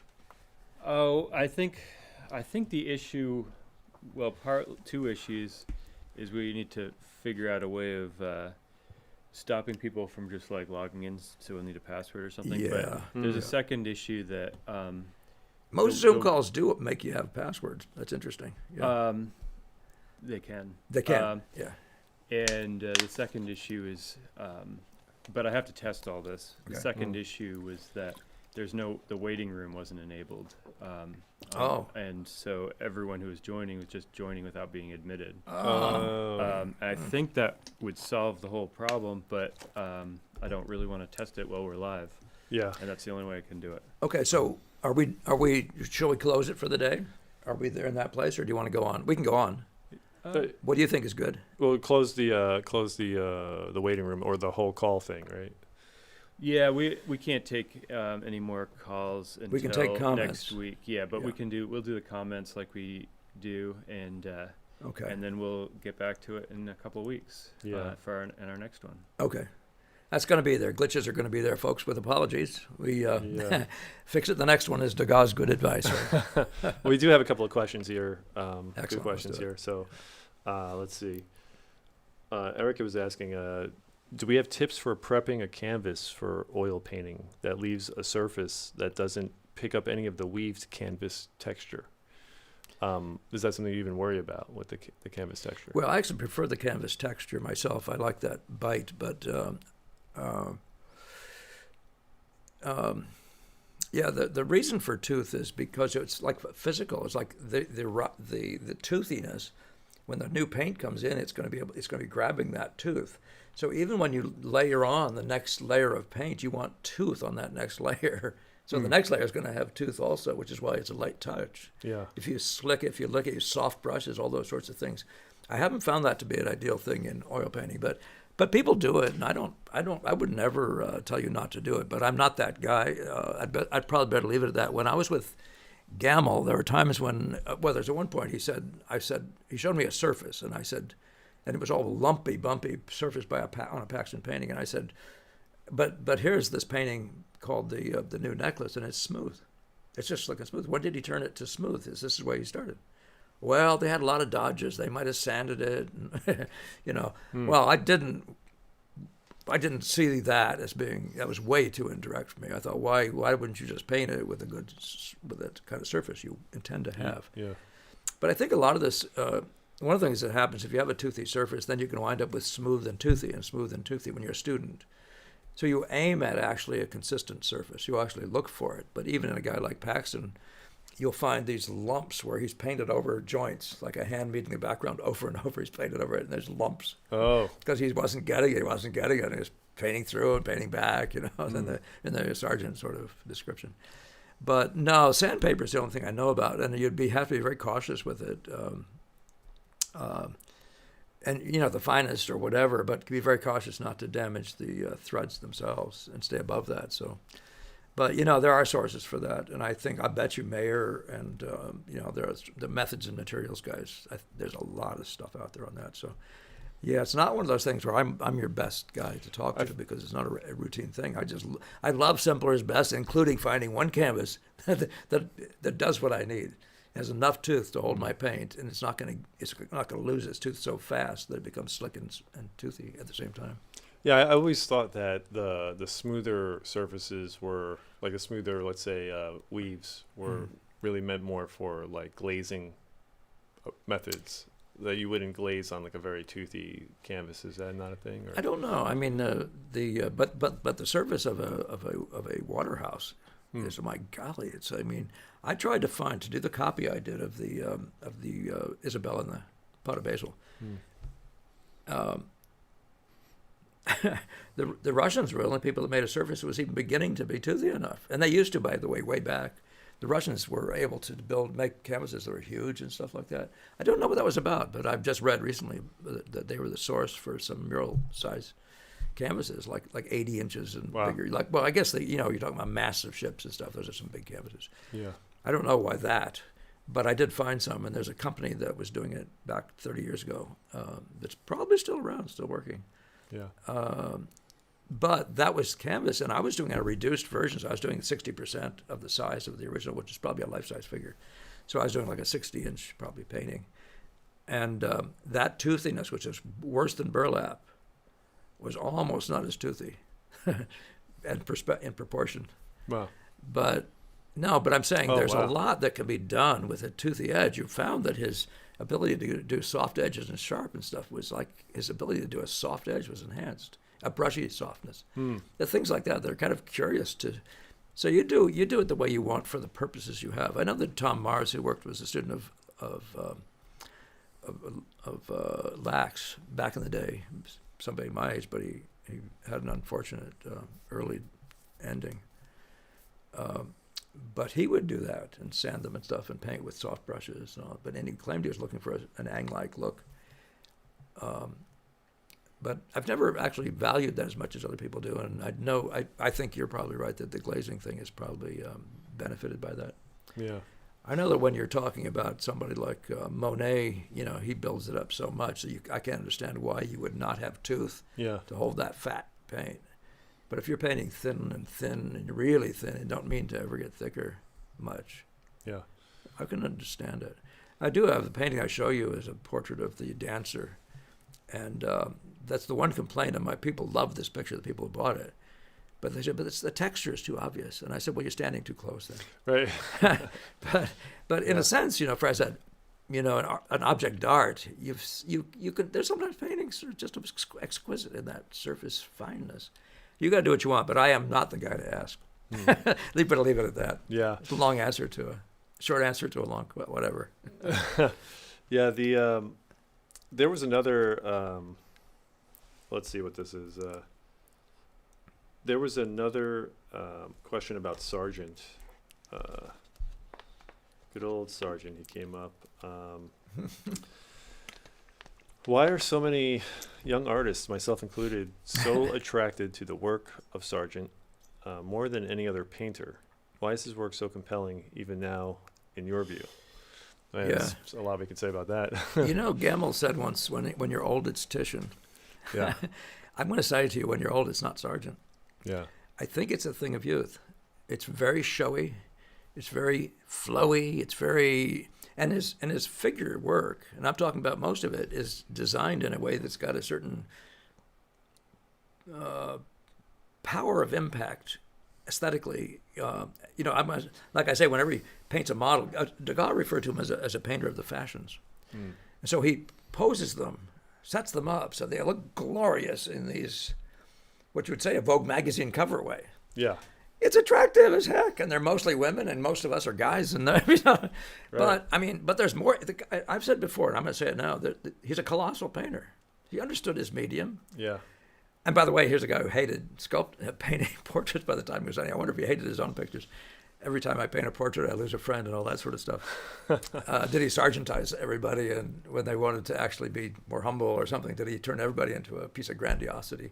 Yeah. Well, that's one of the problems of style itself, that can become a burden to the subject, And that's why Sargent's one of the reasons I prefer to look at pictures on their own merits, paint the picture for what the picture has, but don't turn everything into a fashion statement. Yeah. But I think it's the thing of youth. I think it's probably the one thing I've considered over the years is that. But I'll never take anything away from Sargent that way. But the older I get, it's not Sargent. Yeah. And Sargent was good and big. And like the whole idea of what he eventually did with the murals, people can denigrate those murals. Those murals are impressive murals. They are definitely piecing together lots of the information of the history of murals. This guy is so dumb, he's really great. No, but, and he puts together the latest skills, and he does it with elan, he does it with style. And I'm talking about the latest skills, drawing the way we draw, that thing that Degas never quite did. He did it at times. I won't take it away from him. But that other way of drawing, that modern way of drawing that Carolus Duran was presenting and that sort of thing, that became different from outline of objects. Yeah. He was the first guy with the most. But there are a lot of guys like him, Zorn Soroy, they're both like that, Yeah. There's things that I feel like Sargent does so well that it makes it hard for me. It made it hard for me in the past. I see more of what you're saying about where Sargent ends for me. Oh, like Sargent is the be-all and end-all of all things, so why not just go home and become a chess master or something? Yeah. Well, there are certain things he does, like let's say he has a way of working from the mid values, where you just see him drawing with the darks in a certain way, and then unifying all these values and just putting your light and dark accents and things. It's just very appealing to me to see how those decisions are made. Oh, that's a good point you're making there, because one of the things that happens in painting is the marks have been devalued over time. And I say that meaning you look at the Dutch and you can't find marks. Yeah. So, and again, I submit that that's a function of youth to some degree, the showiness of all that sort of stuff. Yeah. But yeah, that's not an unrealistic thing. In fact, that's one of those things you see it in Decamp and other people as well. Yeah. And you see it at the beginning there in Velasquez. You see him all of a sudden making marks, and they are the thing instead of being. There's something about that is so. What should we say? It's so. And again, let's go back to youth. Everybody says, be good, obey the rules, do this, do that. And there's all these painters of history, and I'm talking about the Bourgeois, but not to put them down. But a lot of people that were right there at that edge when things were shifting, they were much happier staying in a happy little, the home they knew. Yeah, yeah. And I'm not going to say any more about that except that the call of youth, the call of the wild, whatever it is, that's feeding. I mean, all evolution is related to how much they say about, like, if you haven't made a breakthrough in physics by the time you're 26, you're not going to make one. Really? Well, I've never heard that. Yeah. Oh, yeah. And mathematics, maybe even younger, I forget what. Wow. Yeah. But these are the kinds of things, though, that you realize there's something about the defiance of youth that compels a little bit of that. But there's an edge in all of us, even when we're young, though, to do it better, not to just be different. Yeah. And Sargent embodied that. I mean, he took what Carolus Duran was doing and did it exactly by the rule book and better. And then he put Sargent into it. Then he brought life, we could say brought life to it, and just began to play with it like it was a toy, like it was his little toy. Well, that's always what you want. That's one of the reasons, you got to get people in a studio like mine, and you got to work a long time to get to the point where you realize where the joy comes from. And what people want to do is they think it's something else, and they must be making a mistake or something. It's long work. Sargent had a long experience with a lot of different people, but he put that time in with a particular method. Yeah. And then he danced with it. You know what I mean? It's like today in basketball, you learn how to shoot better. Yeah. Right from the beginning. Yep. You're going to have a better game. You're going to hit more points. But he takes that. So there's that thing about him that's such a big deal. And you have this compelling need to be better at how am I going to say it? To be better at what everybody else did. To be better, just to be good at it. To be good at all these little things. Just, you have that need. Yeah. If you're going to do cutting edge.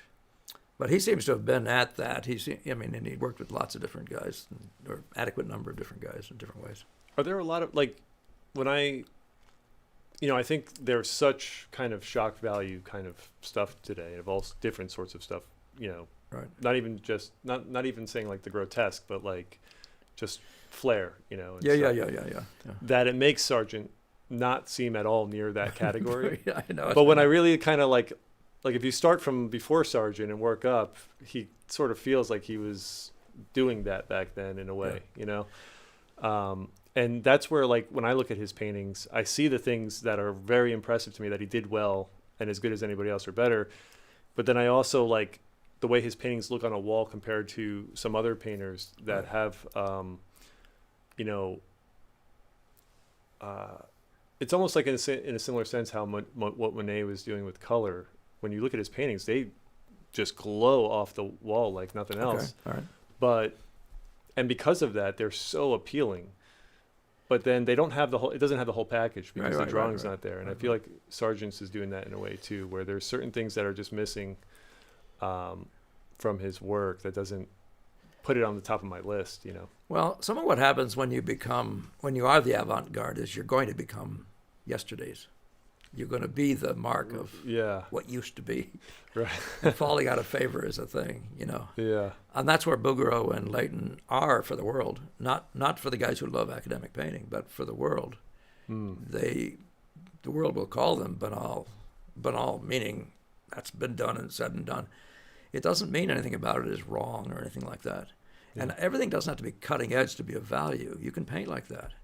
But if there's nothing of you that makes it, why did you do that? Was it so you could be one of those boys? Or did you do it because it was a vehicle for your music? So I wouldn't tell anybody not to write classical music anymore or anything. Like, why would I do that? Yeah. And I wouldn't tell anybody not to try to move it to another place that it's never been before. But you can't do it unless you've done it. You can't move it to the new place.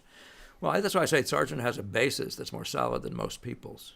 And I pick up Sargent, Soroy, and Zorn as being guys, each of which had strong basic grounding. And maybe Sargent the least of those three, actually, oddly. But the Boston schools is a little bit weaker.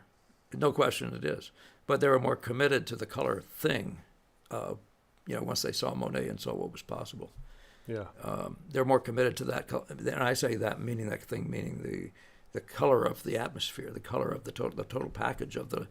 When you look at their stuff, it's much more about the truth of nature that way than it is about style or anything. In fact, I don't really see style in Boston School work. Yeah. It's much more, now you'd say mundane, but no, just dedicated to, let's just straight and true like a Christian, let's paint it like it is, but let's get all of it what it has for us, or what that is about it that makes us, that moves us. Yeah. And it's all truth in that sense related. Now, I think he has the unfortunate position of being fashionable, which, as I said, it leads to being unfashionable. Fashions don't last. Yeah. Isn't it funny what Stebbins said, that the fashions come in the spring? I mean, the salons come in the spring with the fashions. And because you go to the salon to see what the latest thing is people are doing. Yeah. No, it's a real fascinating question. But there's no reason you shouldn't be enthralled with him, but just keep your eyes open. Yeah. Yeah. Yeah, I keep, it's funny how, what you mentioned about Titian, and for so long I'd go to Titian and I'd just be like, I don't see it, but I keep going back and trying to give it another, because I know something's there. And I saw it when I went down to the National Gallery, I saw a portrait that he has there, and it really had the light, it just looked like harmony and beautifully painted and loose, like, in a peculiar way for that time, let's say, or I wouldn't have expected it. I guess that's part of the Venetian thing, but I started seeing something there that I think was a way in for me, with Titian. Well, what I like about Sargent as a model, though, is the way he evolved himself. So he starts, I talk about that wall with the girl standing at the wall in Capri, and there's virtually no color in it. So much so that you look at the painting by Hibbard of the same wall with no girl in it, and it's full of life, of day. He's an impressionist who sees the light, sees the day. Yeah. And the difference is weird, astonishing, especially given that the painting by Hibbard is slightly lesser, in fact, maybe significantly lesser, interesting as a painting. But it doesn't mean that's a great Sargent. You wouldn't hold that up as one of the great Sargents or anything like that. But the striking differences between Sargent then and Sargent in 20 years, when he actually went and paid a visit to Monet. And all of a sudden, he's painting things that he's blowing off in the same way he was, but all of a sudden he's doing it with full color. And that's a whole different kind of a part of his repertoire, a whole new thing, Yeah. So he goes from being a person who's good at passing to being a 3-point shooter, Right. in the modern era of Caitlin, Yeah. Caitlin Clark. Yeah, So, that's good stuff. Yeah. Is that our last question, or we have a couple more? We got to finish them up probably, because that's all we get to do today. Yeah, I think that's. Let's see. I hate to say these questions are finished up. I think it's important to realize that this is an open conversation. That the whole discussion of Sargent. Sometimes people say, "What's wrong with Sargent?" You need to say what's right about him and find yourself where you are. Decide what it is that makes him. Work on that for yourself. So you come in with an argument that says Sargent did this. Sargent, nobody's done this better. Why isn't he the greatest painter ever? Yeah, that's probably about it for the comments there. All right. Kind of breezing through them. Yeah, I have another question, but I wonder if it's worth saving for next week if we're coming to the end here. It's about. Let's ask Mr. Producer about time. Yeah, I'm good with keeping it going. There's no end to this world. All right. Well, I have a very, very specific question, and I know you just did a video on it not too long ago about using the palette. These are my favorite questions while I'm still thinking about it, sort of thing. It's about using the palette. Yeah. And these are very basic things that I just, sometimes I mix, sometimes there's like hitting the first few notes, and then there's adjusting notes. And in the first few notes, sometimes I wonder if I should just take straight paint and put it up there instead of saying, oh, well, it's clearly not pure Cad Scarlet and whatnot. Mm-hmm. And then just because, there's this thing about mixing on the canvas, not on the palette. Right. But would you say that that's putting straight color up there like that is worth doing, or does that? Yeah, let me say one thing, that what you're doing now is what I really want this program to be for. I want people to come in and say, I've been doing this, and it just keeps on going that way. And somebody recently did say they keep mixing the color, but it keeps on turning dirtier the more they work to make it light, the more ugly the color gets and loses its life. Those are real practical questions. So, but the thing is, that's what I was saying earlier, is that all this stuff is you have a picture in your mind. So I say to people, you have to see, I don't care what it is about the painting, you have to see it as if it was already painted, right? So what you're doing is you have this picture. I don't care if it's just a color note or even the value of a color note. I don't care what it is. And what I find is most beneficial is just to look down at your palette and get the nearest thing to it. Just grab that. Yeah. How you set it up there, I mean, you could say, well, it's silly, it's going to be way too dark. Say if you see it's blue, and it's plainly it's the blue that you need. It's plainly too dark. Well, you can mix the blue down until it gets to a value with color in it that is the right amount of value, and that's the right amount. You can do that on the palette. It's good for it, right? Yeah. But it doesn't mean you have to figure out which exact blue it is. It means you just have that as the starting point. And you set it out there in the same way as you set out the first sentence, as I'm doing right now, in a conversation that says, how do you use the palette? So do you see what I mean? You watch it form itself. So in some sense, the answer is who cares? But it's not quite a who cares thing. I think it's the same as writing a poem. You have to have some intentionality in the first lines, or the next lines don't know what to do. So it's not like you're doing nothing there. Yeah. On the other hand, if you're not doing something and you're trying to get it too fine and too perfect and you're mixing the life out of it, do that. Do what you just said. Stick straight cadmium scarlet right up there in the middle of that spot. What you have to get good at in painting is adjusting. Yeah. And it's the part that takes all the fear out of it. Because then you start saying, well, I'm going to adjust it anyway. Who cares where I start? Right. I make it too orange. I might have made it too blue. Whatever. It's just one of those things. I'm not saying be careless. I'm just saying, well, maybe I am saying be careless in a sense. Be careless. There's a word for that kind of carelessness, though. Yeah, there's so much. I'm realizing there's so much time I'm losing by trying to be maybe a bit more than adequate. You're being fine. Being fine about it, and I'm thinking adequate versus fine. Yeah, and I'm that's like the difference between success and failure. Yeah, I'm gonna change it. I know I'm gonna change it. So why don't I just put it up there and then look at it first of all instead of fussing with it 6 times. Just put it up there, and then come back and make an assessment, and then just get another color up there and come back and make an assessment. Well, this applies more specifically to some colors than others. Do you know what I mean? Yeah. A really rich orange note, you're going to grab that. Right. A neutral note, why would you grab brilliant orange when it's a neutral thing to start with? Yeah. So why wouldn't you tend to maybe take just that color and mix it till it's a neutral? So I mean, take the life out of it so that when you put it up there, get the value right when you put it, and then the other part of using your palette is just now it's sitting down there where you mixed it. Yeah. And now it is one of the notes you can refer to when you just look down to see which one. There's this little puddle that was that one, et cetera, et cetera. But that's going farther than you want to go. So when you have a note on your palette and then you adjust it by mixing the next note right next to that note, and you use that note, you leave it on the palette. Yeah. And then you create a new pile for somewhere else doing the same thing. Yeah. And do you let your whole palette fill up with all of these different spots? Yeah, and you'll lose track of which ones. Eventually, you have to clean the whole palette, and then it's that's slightly annoying because you don't have that reference base anymore. Yeah. But it's life. But you don't try to necessarily, because I find myself quite often just like looking down at my palette and being like, oh, that's the color I think I need, and it was an older pile of something else, next to, and I just scoop it. There's nothing wrong with that. Why not? That's what I said. If you look over there and that looks like the color, put it there. Yeah. Now you have the field. But it was and part you can of say, oh, that needs adjusting. So every time I say a sentence right now, I realize I could have said that differently, and I adjust it till we get to that. But that is the benefit of this kind of a conversation with you there or John Wellman. Yeah. And I apologize, John. We'll bring you back. Yeah. We owe you now. Yeah. But what were you gonna say? Follow up on that. We think probably a couple more minutes. Well, just like choosing to take that pile because I saw it down there, but now I'm taking that adjustment thing that I was saving for something. Like what am I saving all these?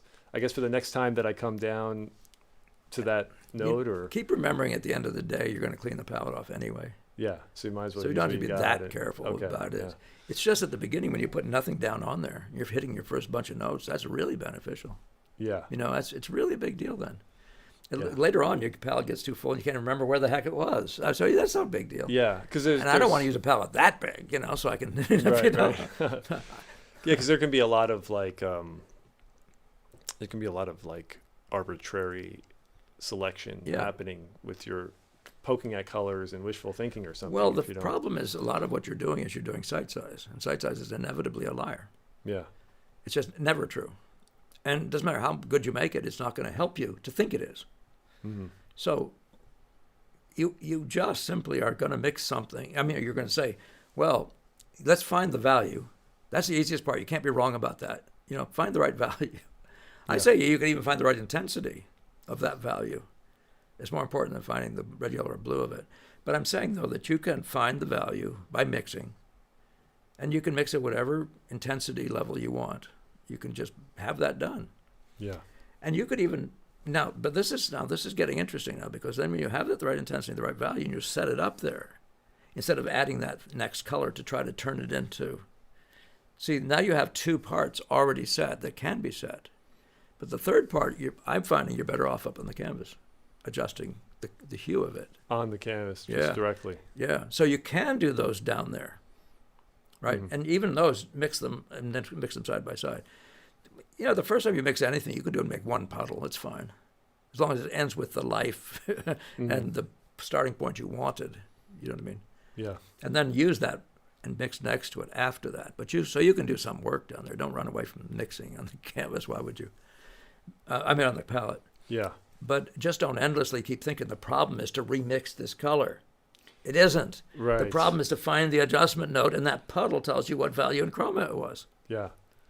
Yeah, because once you get past your first time putting the note up there, it's always adjusting for the rest of the painting. It's always adjusting. Well, and the more notes you get up there, the more you must do that. You must be the adjustment agent. It is in the very nature of Impressionism, and more than anything else. I mean, everything else is more arbitrary. I'm doing a painting right now of an Egyptian. I'm calling it Egyptian idol, Egyptian figure, and it's ridiculous how arbitrary that is. The Impressionist doesn't get to be arbitrary. the relationships of the notes make it what it is. And as I said, the subject of Impressionism is the impression. Yeah. And it's just a this and that to that and this to this, and it's doing this one thing. Do you see what I'm saying? Yeah. It's not the same game. So when you're doing an imaginative one, like with a figure in it and a pool or some animals or something like that, and here you are, or some architecture, those notes, you're just trying to make them sing to each other and make a beautiful color scheme. It's out of your head. Now you can still use the palette when you're mixing a section of the color and stuff. You're doing the head. Yeah. You probably want to find out what that big note is for the general mass of the head, and then you use that from that forward as you're adjusting notes within the head, of course. And then it becomes sort of the same thing. And that's even when you're working without a model. As I am doing, this picture is entirely without those. I have some references, but not figure models. I'm just using it's a figure out of the head. It's one of my missions right now is to paint some of those, and you've seen one or two of them, and other people have probably as well. But it's one of my missions now to paint that sort of picture without the burden of nature, to like taking the life out of your pose. Oh, models can't stand like that, but the gesture requires them to stand like that. Yeah. You know what I mean? The storyline or whatever the magic of that aesthetic, of the posing aesthetic is. You know. Yeah. Or the I'm sorry, I should have said the gesture, what it's supposed to express. So whatever, you know. But that is why you don't play this. It's not a game. The only arbitrariness in Impressionism is the scale you're working in. Are we working? Is the value range? Mm-hmm. To a little bit of an extent, the chromal range, but it's but it winds up being, when it's on the canvas, does it deliver that thing? So even that winds up being a thing you have to figure out. You have to figure out what value range and chromal range delivers, what turned you on. Yeah. But then every relationship within it is unarbitrary. It's just now been preset in terms of the range you're going to work in. Yeah. So why isn't every single note an adjustment? It is. Mm-hmm. And except you have anchors. That's why you need anchors, though. You set up where you're going to live, then you get enough notes down to see if you can live there, really. So you can start seeing whether you're coherent, your big statements you're trying to say, there's a vision of in your back of your mouth somewhere. This pre-vocal vision that you're starting to get the words out for, you know. Mm-hmm, mm-hmm. Well, that then has this moment of debriefing where you say, did I address it? Yeah. Is that it? And sometimes you close it out and saying, well, that's the closest I can get right now. And one day you're going to be saying, I got to try that at a different chromal level next time, or a little shorter value range or something, you know. Yeah, yeah. But it's all in that lesson. It's like one thing leads to another, or one, fix the next one model. Yeah. And your speech is the same way. If you're right, it's the same way. You know, it's all about the next, you know. I saw the early work of Sargent, a whole show up here, I think it was at the Clark. I mean, I couldn't believe the number of classic errors he made. I mean, all of them had things we all learned the hard way. All of them. I think every single picture was faulty, was flawed. Well, yeah. And there was all the stuff from his first, 10 years of portrait painting. Wow. It was really a wild thing to see, because you went to see the God Sargent, you know. Yeah. Well, it's good to, in a way, for maybe not for him, but to know that 10 years, something like that, it takes time, and to kind of have a realistic, painters bury their past. It's kind of a... Even when I look in the books in the museums, it's like, this is, in a way, this is what's survived, and this is what's here for, but, just the fact that somebody... Why did it survive? Yeah, because it's valued in these stuff that was lesser, that was valued, or it just disappeared into larger collections that are all boxed up and hidden away. Yeah, I mean, there's some painters, obviously, or many paintings where it's like, even the worst Titian is a treasure. Yeah. So it's there, but when you think about looking at it from the lens of what he knew at the time and what he was working through, that bias of how valuable that a Titian is could make it easy for someone like me to look at that painting and think it's this great painting. It's a genius and a god and all that stuff. And not see that there are actually problems in the composition. Yeah, and I think of two guys, Degas and Millet, that have forever been strong figures in my perspective of what I value in painting. And if you look at the body of their work, man, you could think these guys were idiots. How could they be that stupid, you know. Yeah. But then they show them on the walls of museums like they were intended to be seen. Yeah. Like they were the works of these guys when all they were was failed starts. There was a show, by the way, that's also very useful. And you think of it differently with Ang. But there was a show of, in a room, I think I decided it was 40 feet square room or bigger. And it was wall to wall to wall with false starts and drawings for a single portrait. Wow. That hangs in that museum. So they have all this stuff, all this body of stuff. And he would ask for 200 sittings. You see why he needed them. But studies of hands and this and that and all kinds of stuff, including false starts that look like amateur hour. Wow. Yeah, you would never think it, but... Well, fix it in the next one, you know. But that's just accepting the reality of who and where you are. And you can cover it up by style and a lot of things. You can make yourself look like some special new guy, you know, out there. Yeah. But when you've been around as long as I have, it's easy to... I mean, and students would come around and say, have you seen this guy? Have you seen that guy? And I'd just say, you'll get over it, you know. You'll get over it. It's going to take a couple more years of your life, but you'll realize that's not who you should be looking at, you know, because there's no prodigies in painting. That's the quote from Alfred Steffens. There are no prodigies in painting. Yeah, I believe Think it. about that. I believe it. I don't think there's a prodigy in music either. I don't think Mozart was a prodigy. He started Yeah. in his crib. Yeah. And I've read more recently, in that book that I mentioned, that you all might want to take a look at, called Inspiration. He talks about his education. His sister, when he was 2 and 3 in the crib, his sister at age 5 was being taught to play her scales and to become a musician. Yeah, he's laying in bed. Kids, if you see kids, they just suck it all in. Yeah. This guy, by the time he was 13, Oh, yeah. he had the 10 years. Yeah. And Yeah. I mean, he was doing stuff early with it physically too. His parents were... They were both musicians. Both musicians, right? Yeah. Teachers. I've heard there's another book, I forgot which one it was, but it was talking about, maybe it was called Talent, you know. He's talking about Tiger Woods and how another person who seems like this child prodigy, but he started at a very young age, his parents fully devoted to teaching him and stuff, so. Yeah. Well, the Serena sisters. Serena. The Williams sisters. Yeah. Yeah. That's a similar model appears to be extant there. Yeah. And Sargent too started Yeah. very young. Yeah. His mom was a watercolorist before he was, and worked at it. So it was all the stuff you can get access to when you're little. There's so much thinking is already happening if you're even slightly good at watercolor. Even if you're not, probably if your kid's playing with it, they want to play with paint. Yeah. I guess we better stop at that. Yeah. Mr. Producer, have we done our job here today? I hope you guys out there think we maybe have and see the life, see the potential of this approach to what I've been doing. And again, what I will probably be trying to take note of is there something I can make a unique video out of. It's just my content for the 20 to half hour videos in between. But take this seriously if you think this looks like it might be something where it opens up knowledge for you about what we're doing. I'm not an expert about anything else. I don't want to actually sit there and talk about the theory of painting or the history of painting and who's best and all that junk, you know. But anything that relates to if you look at the Boston School, if you look at my work, that's the world I'm living in. If you look at Monet, there's a little bit of that. But if you can see, if you're working toward this, and I see that numbers of you guys are coming to my intensives have already been working effectively at bridging this knowledge on your own. So let me be further help if you think I can be. And as I said, the other conversation, like I was saying to John, is see me in person and an intensive or something like that's a good place to put in extra time. But let's see what we can do to help bridge the knowledge here. Yeah. And because I do think that what Ollie said is true, that we need this voice. And it's just a voice of continuity. But it's strictly, Gamble used to say, you can't know more than what happened maybe the generation before you.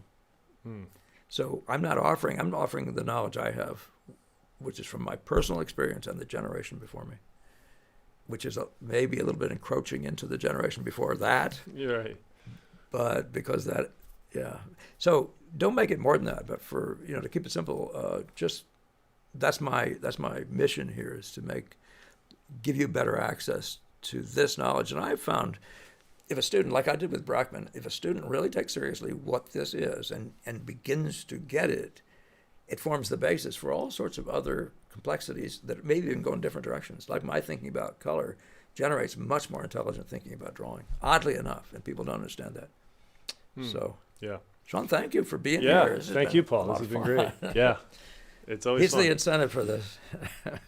Yeah, I always love talking about this stuff, and I would just encourage people to, for myself at least, I find that the more, even if with painting, if I think of one thing that I'm toiling with, and try to be very specific about asking questions to myself, it makes it easier to kind of pinpoint something to kind of build on. Yeah. You have to keep doing that. That was a good video on that subject. But that's the kind of stuff that makes a good question too. Though that's conceptual in terms of how you handle your self-evolution. But there's all the stuff that underpins that. What are values and all those things? So there's lots to it. It's a lot of fun. Degas said it's all very simple painting when you know nothing about it. Yeah. And when you do, it's a whole other thing. And that's kind of the respect you want to pay. But hopefully we can just help address it in a way that's just an everyday sort of pleasure, or at least kind of fun. If you love our field. Yeah, definitely. Yeah. All right. Great. Sounds good, Paul. All right. Yeah. Thank you, Mr. Producer. Thank you. Good job. Don't forget to come to our intensive. Don't forget, Mr. Producer is going to put up stuff about that. It's coming up in just a few weeks. No, well, it's a month. It's a month away. And tune in again 2 weeks from today for our second installment of Art Talk Radio. First of its kind, I think. I think so. Take care, folks. Bye-bye. Great to see you. Registration for this fall's New England Boston School Painting Workshop is now open. Hi, I'm Paul Ingbretson. Following last summer's successful London workshop where we focused on still life and the portrait, we are now offering the opportunity to apply our unique Boston School Impressionist methods to painting interiors and landscapes, this time in the same part of the world where they actually worked. For this 4-week intensive, we've acquired the use of a ski lodge in northern New Hampshire. It enables us to combine lodging and workshop in a single location, greatly reducing the cost for everyone. This lodge features nicely lit Boston School interiors and is surrounded by an autumn landscape typically dazzling with color at this time of year. We'll have live models, both indoors and out, further demonstrating the effectiveness of our method, whatever the subject. Many of our evenings we'll be talking Boston School theory and reviewing your work, among other things. There's no place on earth more beautiful than New England in the fall. You won't want to miss this chance to explore the Boston School light and color methods, and to do it alongside others who share your enthusiasm.